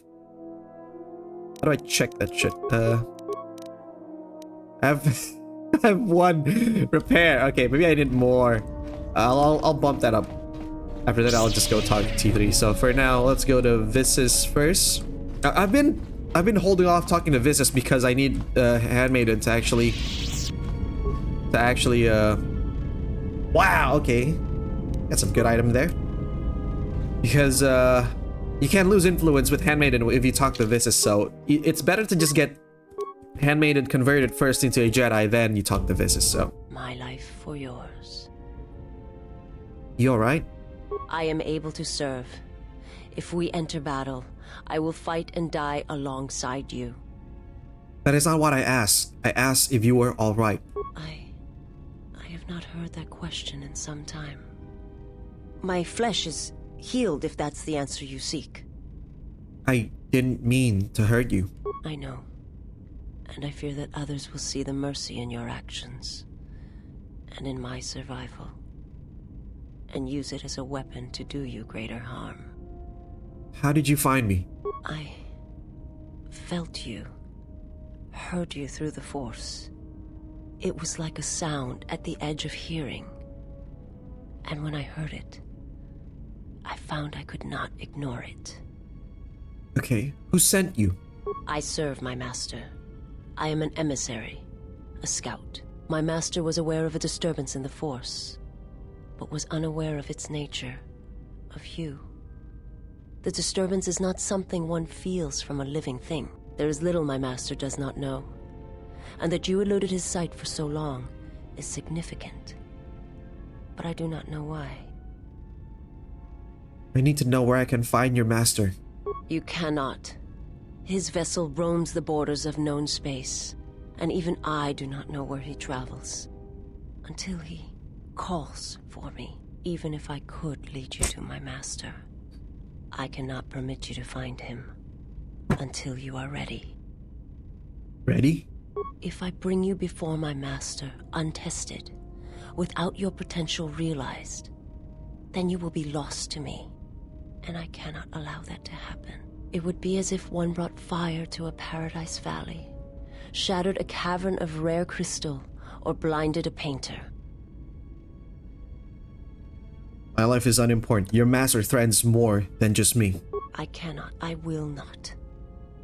I would die first, and gladly, to preserve you, untouched, unharmed. Now that I have found you, I cannot sacrifice what I have found. If he is behind what has befallen the Jedi, then he must be stopped. You will meet my master. It is inevitable. I have seen it. And when you stand before him and realize what you face, you must be prepared. Until then, I must protect you, help you, until you are ready. Why are you doing this for me? There's a greatness in you. A greatness that does not stem from the Force. It stems from who you are. And if my master does not understand you, cannot see you, then perhaps there is hope for us all. But if you seek to survive, then you must understand why this is so. If your master has trouble detecting me, how are you able to do it? There is much I see my master cannot. I fear it is because of my nature, the nature of my race. My people spend their lives seeing the galaxy, the energy streaming off stars, the growth of life, all things touched by the Force. Okay, I already know this information, but I'm gonna ask anyway. Where are your people? Your world now? It is not a subject which I have spoken of since its destruction. How was it destroyed? The planet was not destroyed. It remains. It orbits, dead in space. But nothing lives on its surface. It echoes, but there's no one left to hear it. If your homeworld was destroyed, how did you survive? I am not certain I did. I was there when the planet died. To see everything around you extinguished. It was as if I was blinded. It was as if the Force had been bled from the world. As if everything suddenly went silent. I imagine there are worse deaths, worse pain. But if there are, I do not know them. I was the only living thing remaining on the planet of Qatar. And my life, my agony, was a flicker in the darkness that was the planet. All that I had been connected to had been severed. You were the only survivor? Yes, but it was not survival. I still wonder what would have happened if I had died with the others. If perhaps there would have been some way to hide my presence from the galaxy. If only I had not felt that pain, that loss, as strongly as I did. But it could not be done. When the life was bled from the planet, and yet somehow I remained, my master came for me. He walked upon the surface of my dead world, and there, lying in the bodies of my race, He took me for his own, and he made me see.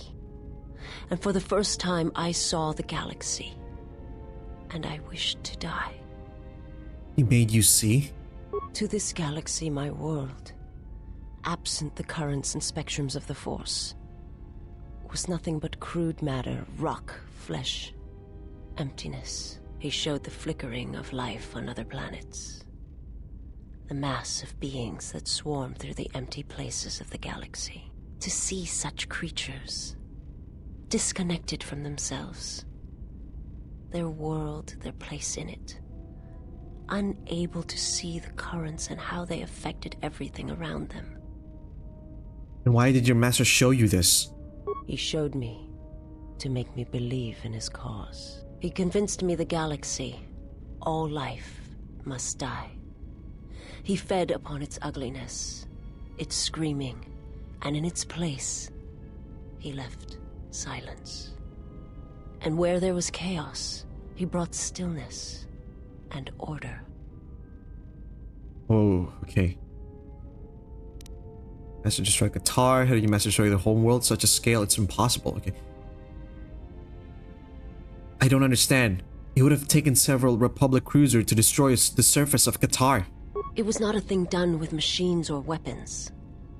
The Force is far more terrible, and it touches more lives than any machine can hope to slay. For everyone that feels the Force, strongly, deeply, each one feels and perceives it in their own way. You have strengths, whether you know it or not, and my master has his. His power is great, and it comes from hunger.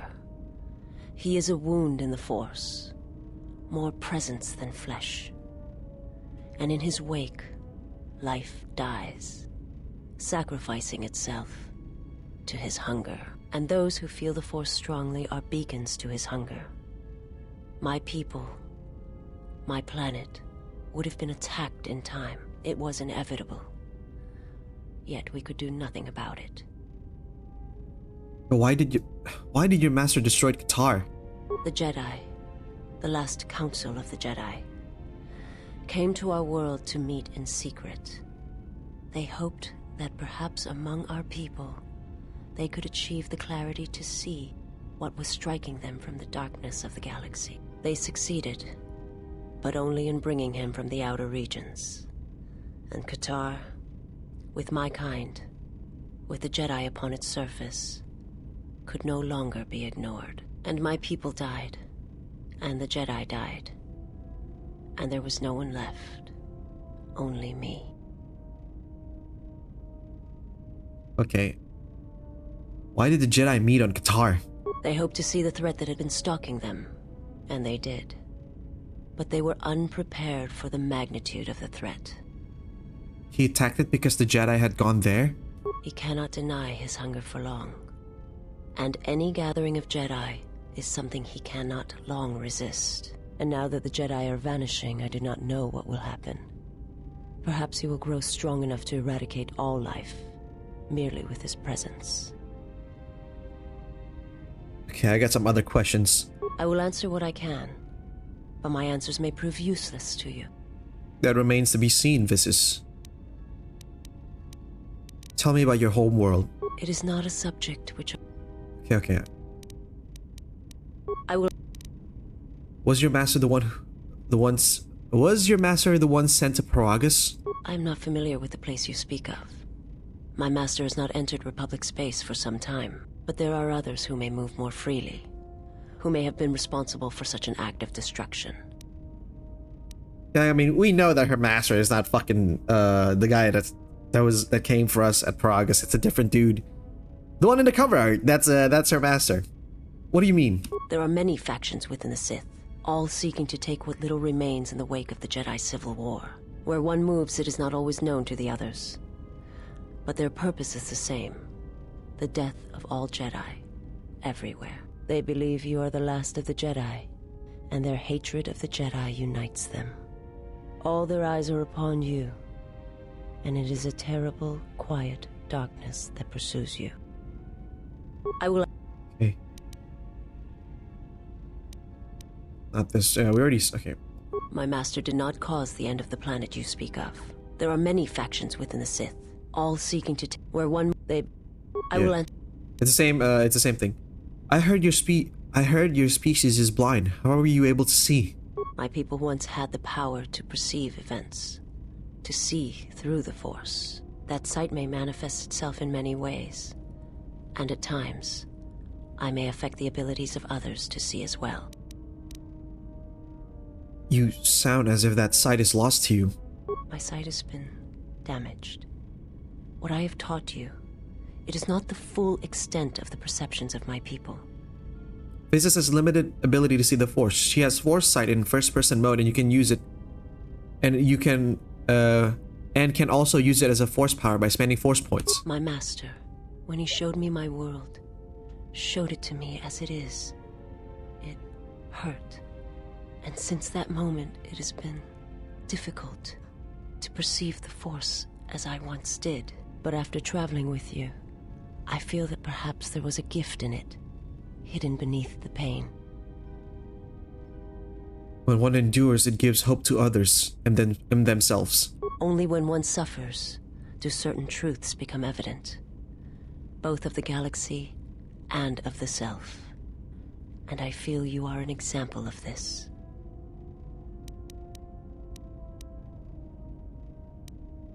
I will answer. Okay. Forgive me, but before you go, I must ask. Why do you do this? Why do you seek to help me? Teach me? Because I believe you can be saved, Visas. You must not do this. I cannot allow you to weaken yourself for me. To help another is not a weakness. It is strength to them both. So you say. But it is not something I have observed or seen. What do you mean? I remember little of my homeworld before I entered my master's service. It is not as it was. There is little left of such memories. Or the planet itself. Tell me about your homeworld. It is not a subject. Yep. We've gone through this. Yeah. It was not for his and though and yep. And they and now influence gained Visas. There we go. Whew. That was a lot to get through because we haven't spoken to Visas at all. My life for you. Okay, I want you to teach me some of the forms I have learned. I want to teach you some of the forms I have learned. I am prepared both in mind and body for your teachings. Learn Force Affinity. I understand Nice. now. Such a form will increase my skills and my use to you. I've only taught you to make you stronger, not to serve me. I do not understand, but the choice is mine whether you permit it or not. My life. I want to teach you some of the techniques I have learned in my travels. I am prepared for whatever you wish to teach me. Visas learn breath control. I understand now. Alright. I think that's all there is to it that we can talk with Visas. Now let's go to Baselard. And HK is also here, which is great.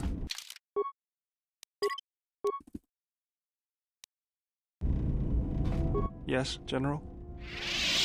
Teach you. Don't worry. So, Force Affinity. Nice. Yes. Techniques. Yes. Sorry, General. Something. Never mind. Alright. Let's go to HK then. See what he's up about. Statement. Master, if you could indulge me for a moment, I must express some degree of irritation at your actions. Perhaps my anticipation of working with one who served at Malachor 5 was too high, but you are countering all those expectations. And how is that? Statement. Well, all your behavior up to this point suggests either strong atonement or confirmation that the atrocities attributed to you during the war were in fact accidents.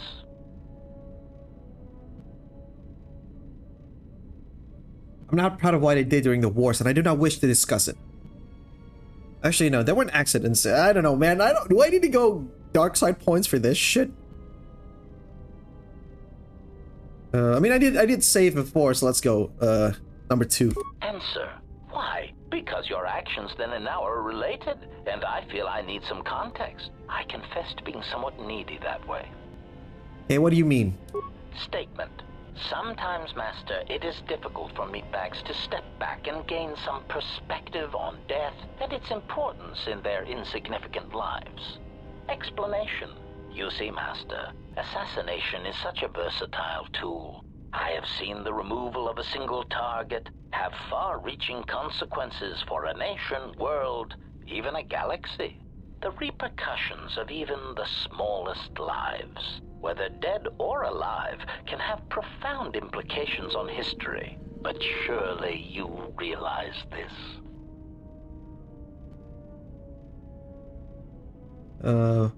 How's that? Statement. Why your own life, Master? Your single life changed the face of the galaxy, of history itself. Malachor 5 was an impressive act of destruction, but its impact on the lives of others in the galaxy was far more extreme. I mean, Master, you brought about the death of the Mandalorian race. I doubt they realize it yet, but you dealt them a blow from which they will never recover. Mandalorian deserves it, that is all. Statement. Oh, Master, who deserved what and why is of no consequence. It is only killing a target and how it is done that matters. And some other questions. Statement. It's not integration, I just want to ask you some questions. Statement.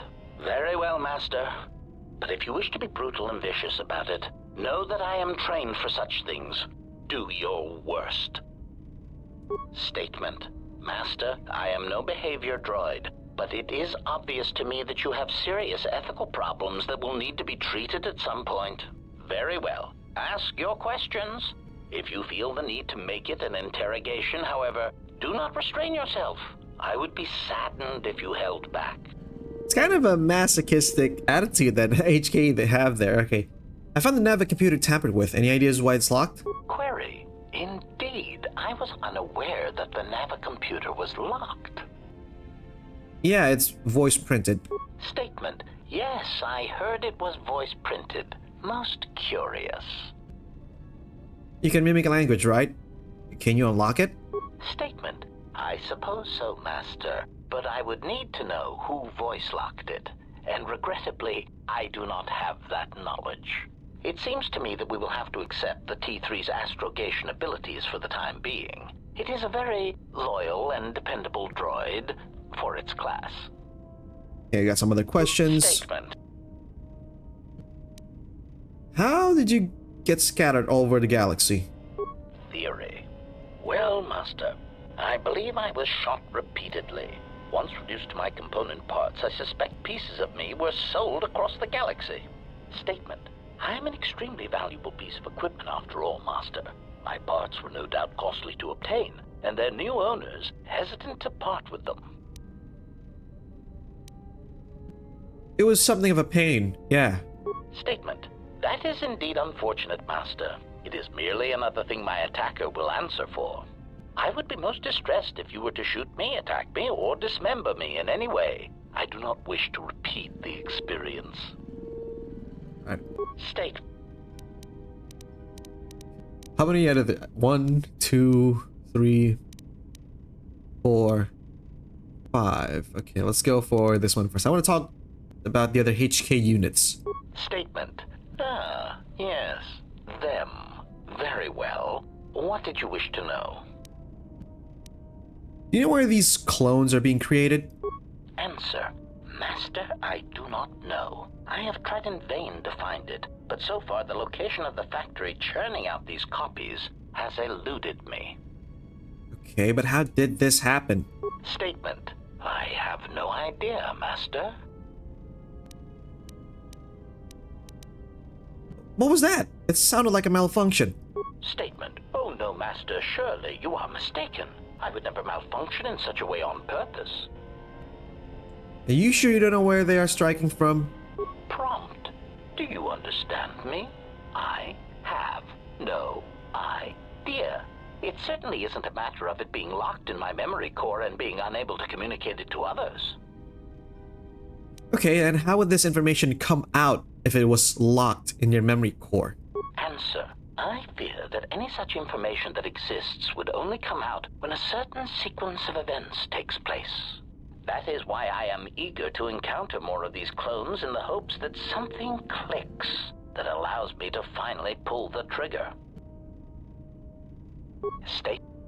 Okay. Why do you need them? Statement. Master, there are two reasons for this. One, the probability of them showing up around you is statistically high.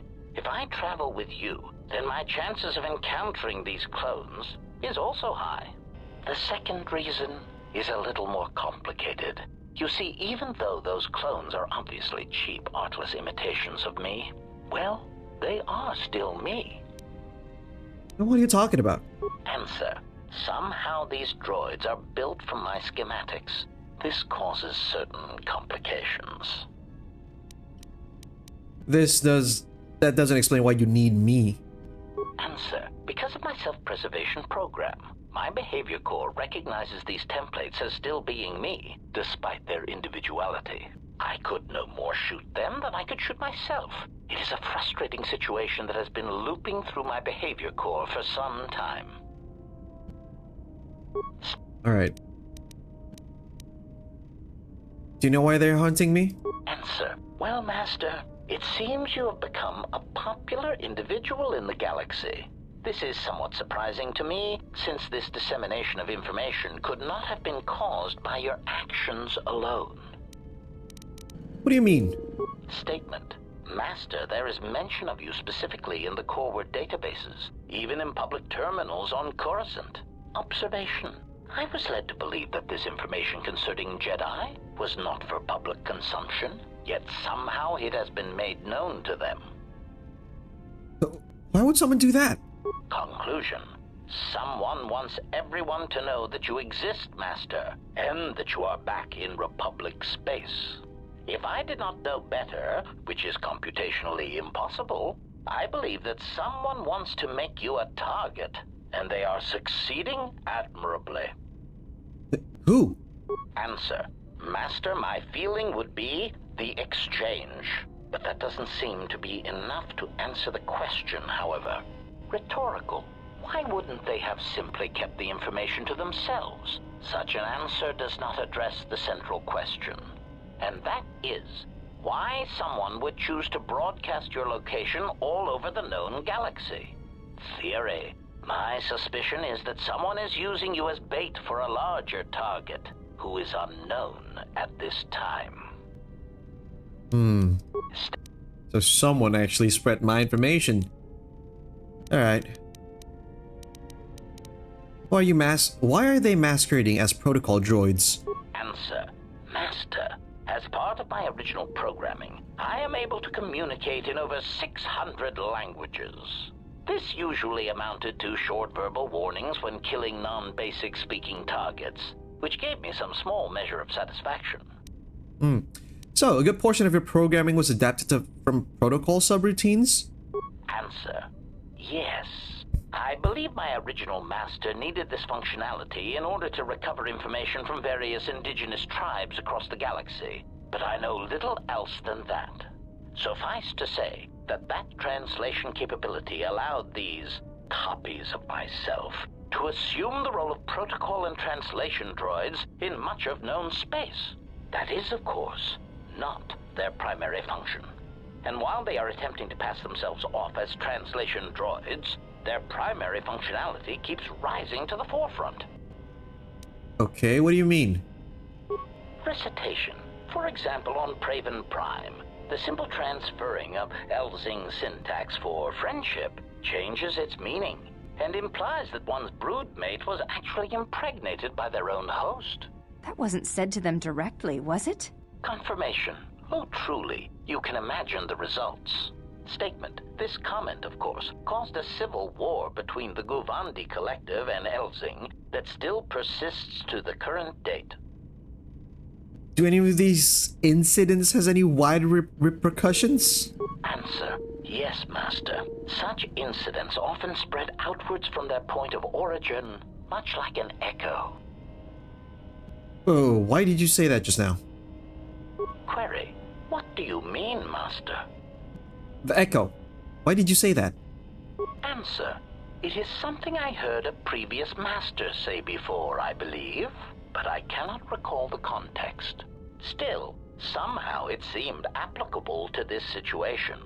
Odd. But what repercussions did Praven Prime have?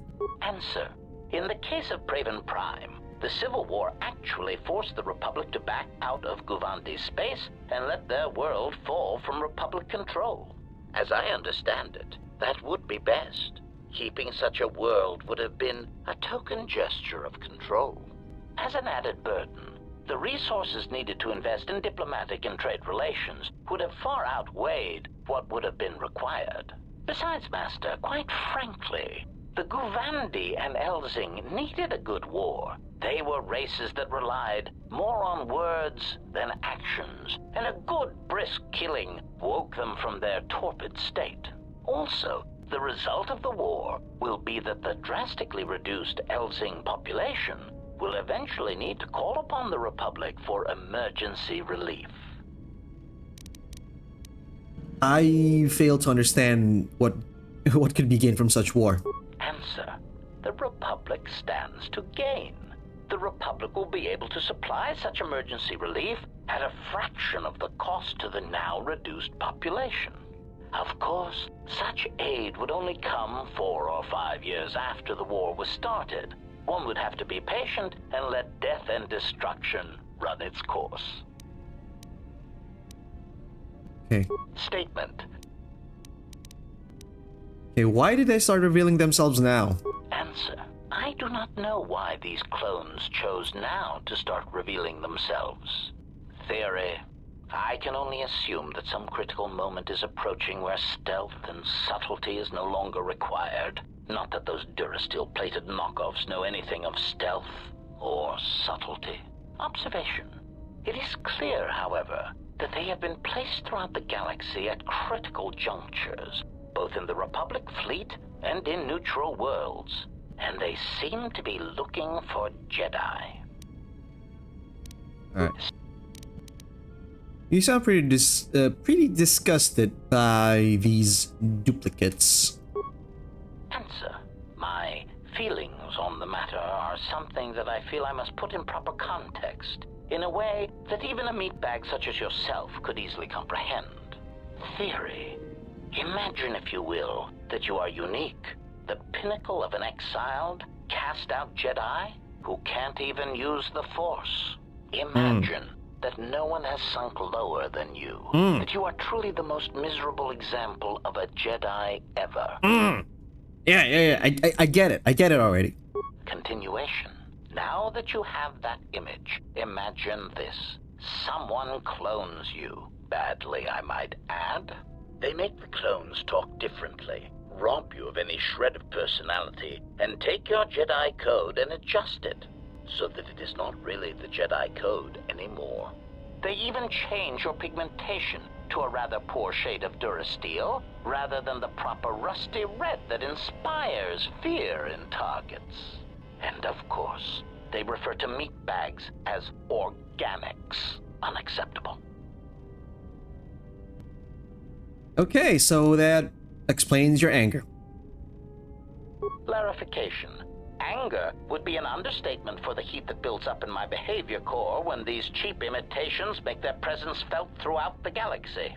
Statement. Part of the indignity of all these copies is that they impair my ability to perform my function.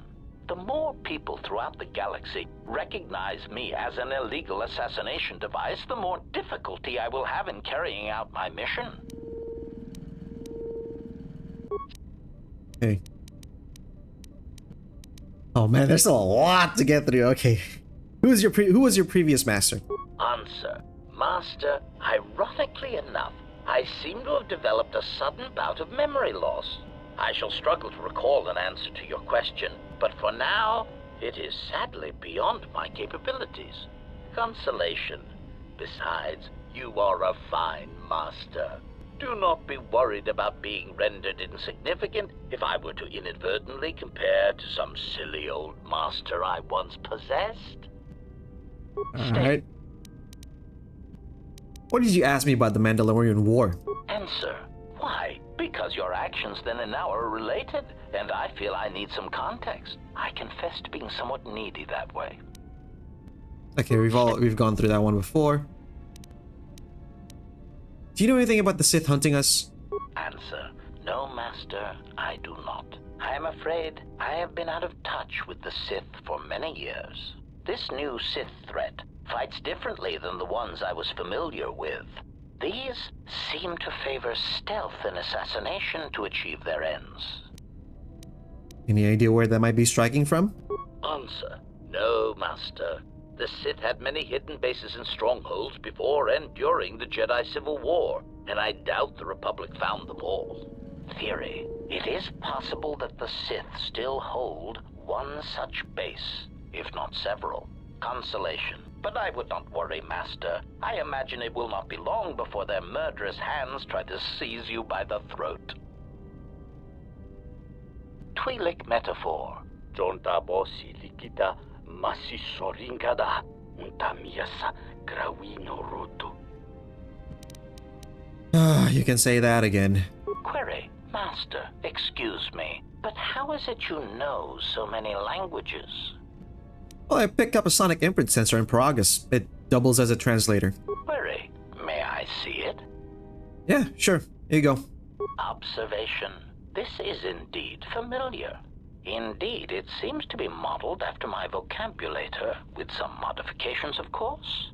Curious. You say you obtained this device on Paragus. Yeah, shortly before the planet was destroyed. Observation. Master, I do believe this device serves multiple functions, including tracking your position for any HK units in the vicinity. What should we do with it? Can you use it to track them instead? Confirmation. Yes, Master, I believe so. Of course, we would need to find 3 separate HK squads and use this device in order to target their base. So we just wait? Answer. Master, the nature of the signal from the sonic imprint sensor is such that we must wait until it is signaled. It does not please me any more than it does you, but one of the primary traits of an assassin or assassin droid is patience. You want to get that dialogue there about the sonic imprint sensor, because with that you trigger that you need to meet with 3 HK squad, but you got to bring HK-47 with you so that it'll trigger the content of the restoration mod. Okay, last one. For a sophisticated assassin droid, you don't seem as advanced as you should be. Statement. Master, you wound me. Not physically, but in my behavior core. It is Your true that I once feelings? possessed many more protocols and upgrades, but time and damage has taken its toll. And I am afraid that I have a rather long history of memory problems, which has also compromised my effectiveness as well. Still, you will find me a valuable asset, Master, willing and able to terminate anything you point me towards. But never mind. Yeah, it hasn't gone down, right? See, it's okay to take a bit of the dark side influence just to get your companions to open up. And now since I got that influence, Is there someone? no, just some questions. Statement. Let's go. This. Answer. Still can't. All right, fuck it. Okay. And then it's Mira and Anne. I wanted to say thanks for what you showed me on Nar Shaddaa. It's gonna take some time to let it sink in, but thanks. I feel alive. Okay, it was not my doing, Mira. I merely showed you what you could do. It's strange, but it feels right somehow, like a piece inside me just clicked into place. Can I get some grenades from you? Grenades? I didn't think Jedi used grenades. They have their uses. When you're fighting for your life, you use what at hand. Well, I don't like to use them unless they're C5 concussion spheres or the Murson cryoband pellets. Sonic Screamers aren't too bad either, just don't use them on a Bith. Why not? It makes their head explode like a melon. And don't do it to a Celestin either. Makes their ears bleed and they gibber twice as fast. I'll keep that in mind. Can I get some from you? Alright. Keep your robes on. Here you go. Nothing. Never mind. Got some iron grenade. Nice. I'll take it. Alright, last but not least. Wait. Can I not teach Mira something? Because she did become a Jedi, right? Or has she not become a Jedi yet? Like, I need to level her up. Or level... Yeah, I think I probably need to level her up to become a Jedi first before I can... both her and Handmaiden then. I heard you making friends with the bounty hunter. I don't blame you. She's a scrapper. You don't survive on Nar Shaddaa for very long if you aren't. Did you know Mira, Anne? I've known people like her. Maybe without the rocket launchers, but sort of the same. Maybe without the plunging neckline and the boots. I wouldn't let anything she says bother you. It's a wonder you cracked her attitude at all. She's cold as the ship's hull. Alright? Alright. Can I not teach Anne anything? Ah, there you go. I want to teach you some of the forms I've learned. Alright. But I tell you, I think you're carrying this teacher thing too far. Affinity. I'll be... There you go. Something up? Some techniques. Alright, I'm game. What did you want to show me? Alright, I think I've got it. Something up? Okay. Some fighting techniques. Oh yeah? Alright, let me have it. Open focus lightsaber. Right, nice. I think I've got it. Something up? Oh yeah? What else can I teach you? Specialization lightsaber. Awesome. Something up? Alright, so I probably need to go out and... I'll level up both Mira and Handmaiden once so they can get their levels in Jedi, then I can probably teach them something.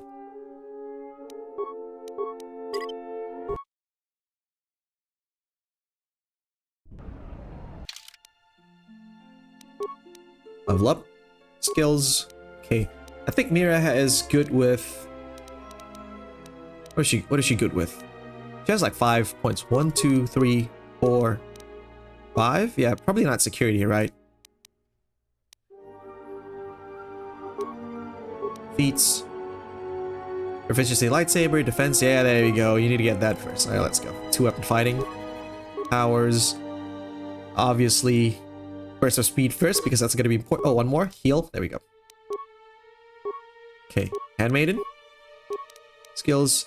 Demolition. Awareness. Okay, only one. She can only get one. Okay. Treat injury. I don't know. Fuck. Treat injury. Feats. Oh, she already got most of these things. Okay. Conditioning is good. Can't get that yet. Regenerate force points. It's gonna be good. Powers. Burst of speed. And heal. Okay.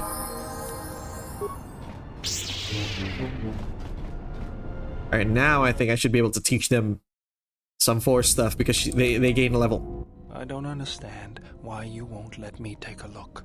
Statement. I've had quite enough tampering at the hands of unskilled meatbags such as yourself. I'm not eager to submit to this treatment now or in the future.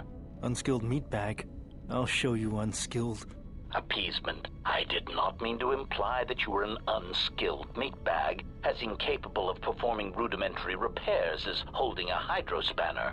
It is only that I am quite particular with my repairs. Perhaps, when I am more confident in your abilities, I will allow you to examine my internal components. Ooh, Beodor take offense of that, being called an unskilled meatbag. I mean, yeah, Beodor's pretty skilled, so he would take offense. Yeah, something wrong? Yeah, I was hoping to teach you some of the forms I've learned. This better not be any of that boring meditation stuff. That puts me to sleep. Got it. I understand. Alright. Yeah, something wrong? Some techniques? Yeah. Well, all I need is my rocket launcher and some rockets. This is something a little more subtle. I'll ignore that little crack next time you need some covering fire. What did you want to show me? Alright, I think I have it. Okay. Yeah, something wrong. Some more techniques? Yeah. I'll ignore that. Yep. Like Alright, mine? Okay. Yeah, something. Yeah. I'll ignore. Dominate Alright. mine, yep. Yeah, something. Teach you some fighting techniques. Yeah. Well, One focus lightsaber. Alright, I think I. Yeah, something wrong. Probably more, yeah. I can just impart knowledge because I'm a teacher. All I learn, I can just like give. Specialize in lightsaber so they don't have to learn it. So they don't have to waste the feat points, you know, which is great. Alright, last one is a Handmaiden, and then we're fucking done. Yes?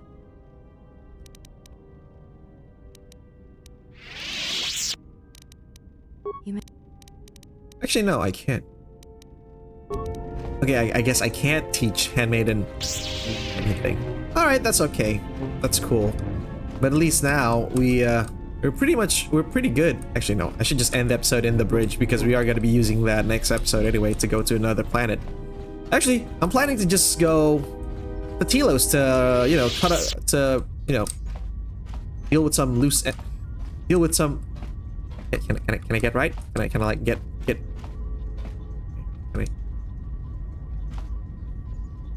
There we go. In the middle. Nice. Okay.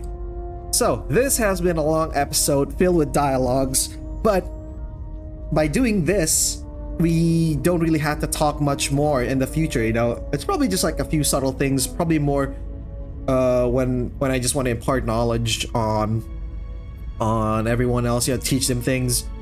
And mostly we're just going to be talking to Kreia, and once we probably did some story things, I'll talk to Godo to get some rewards.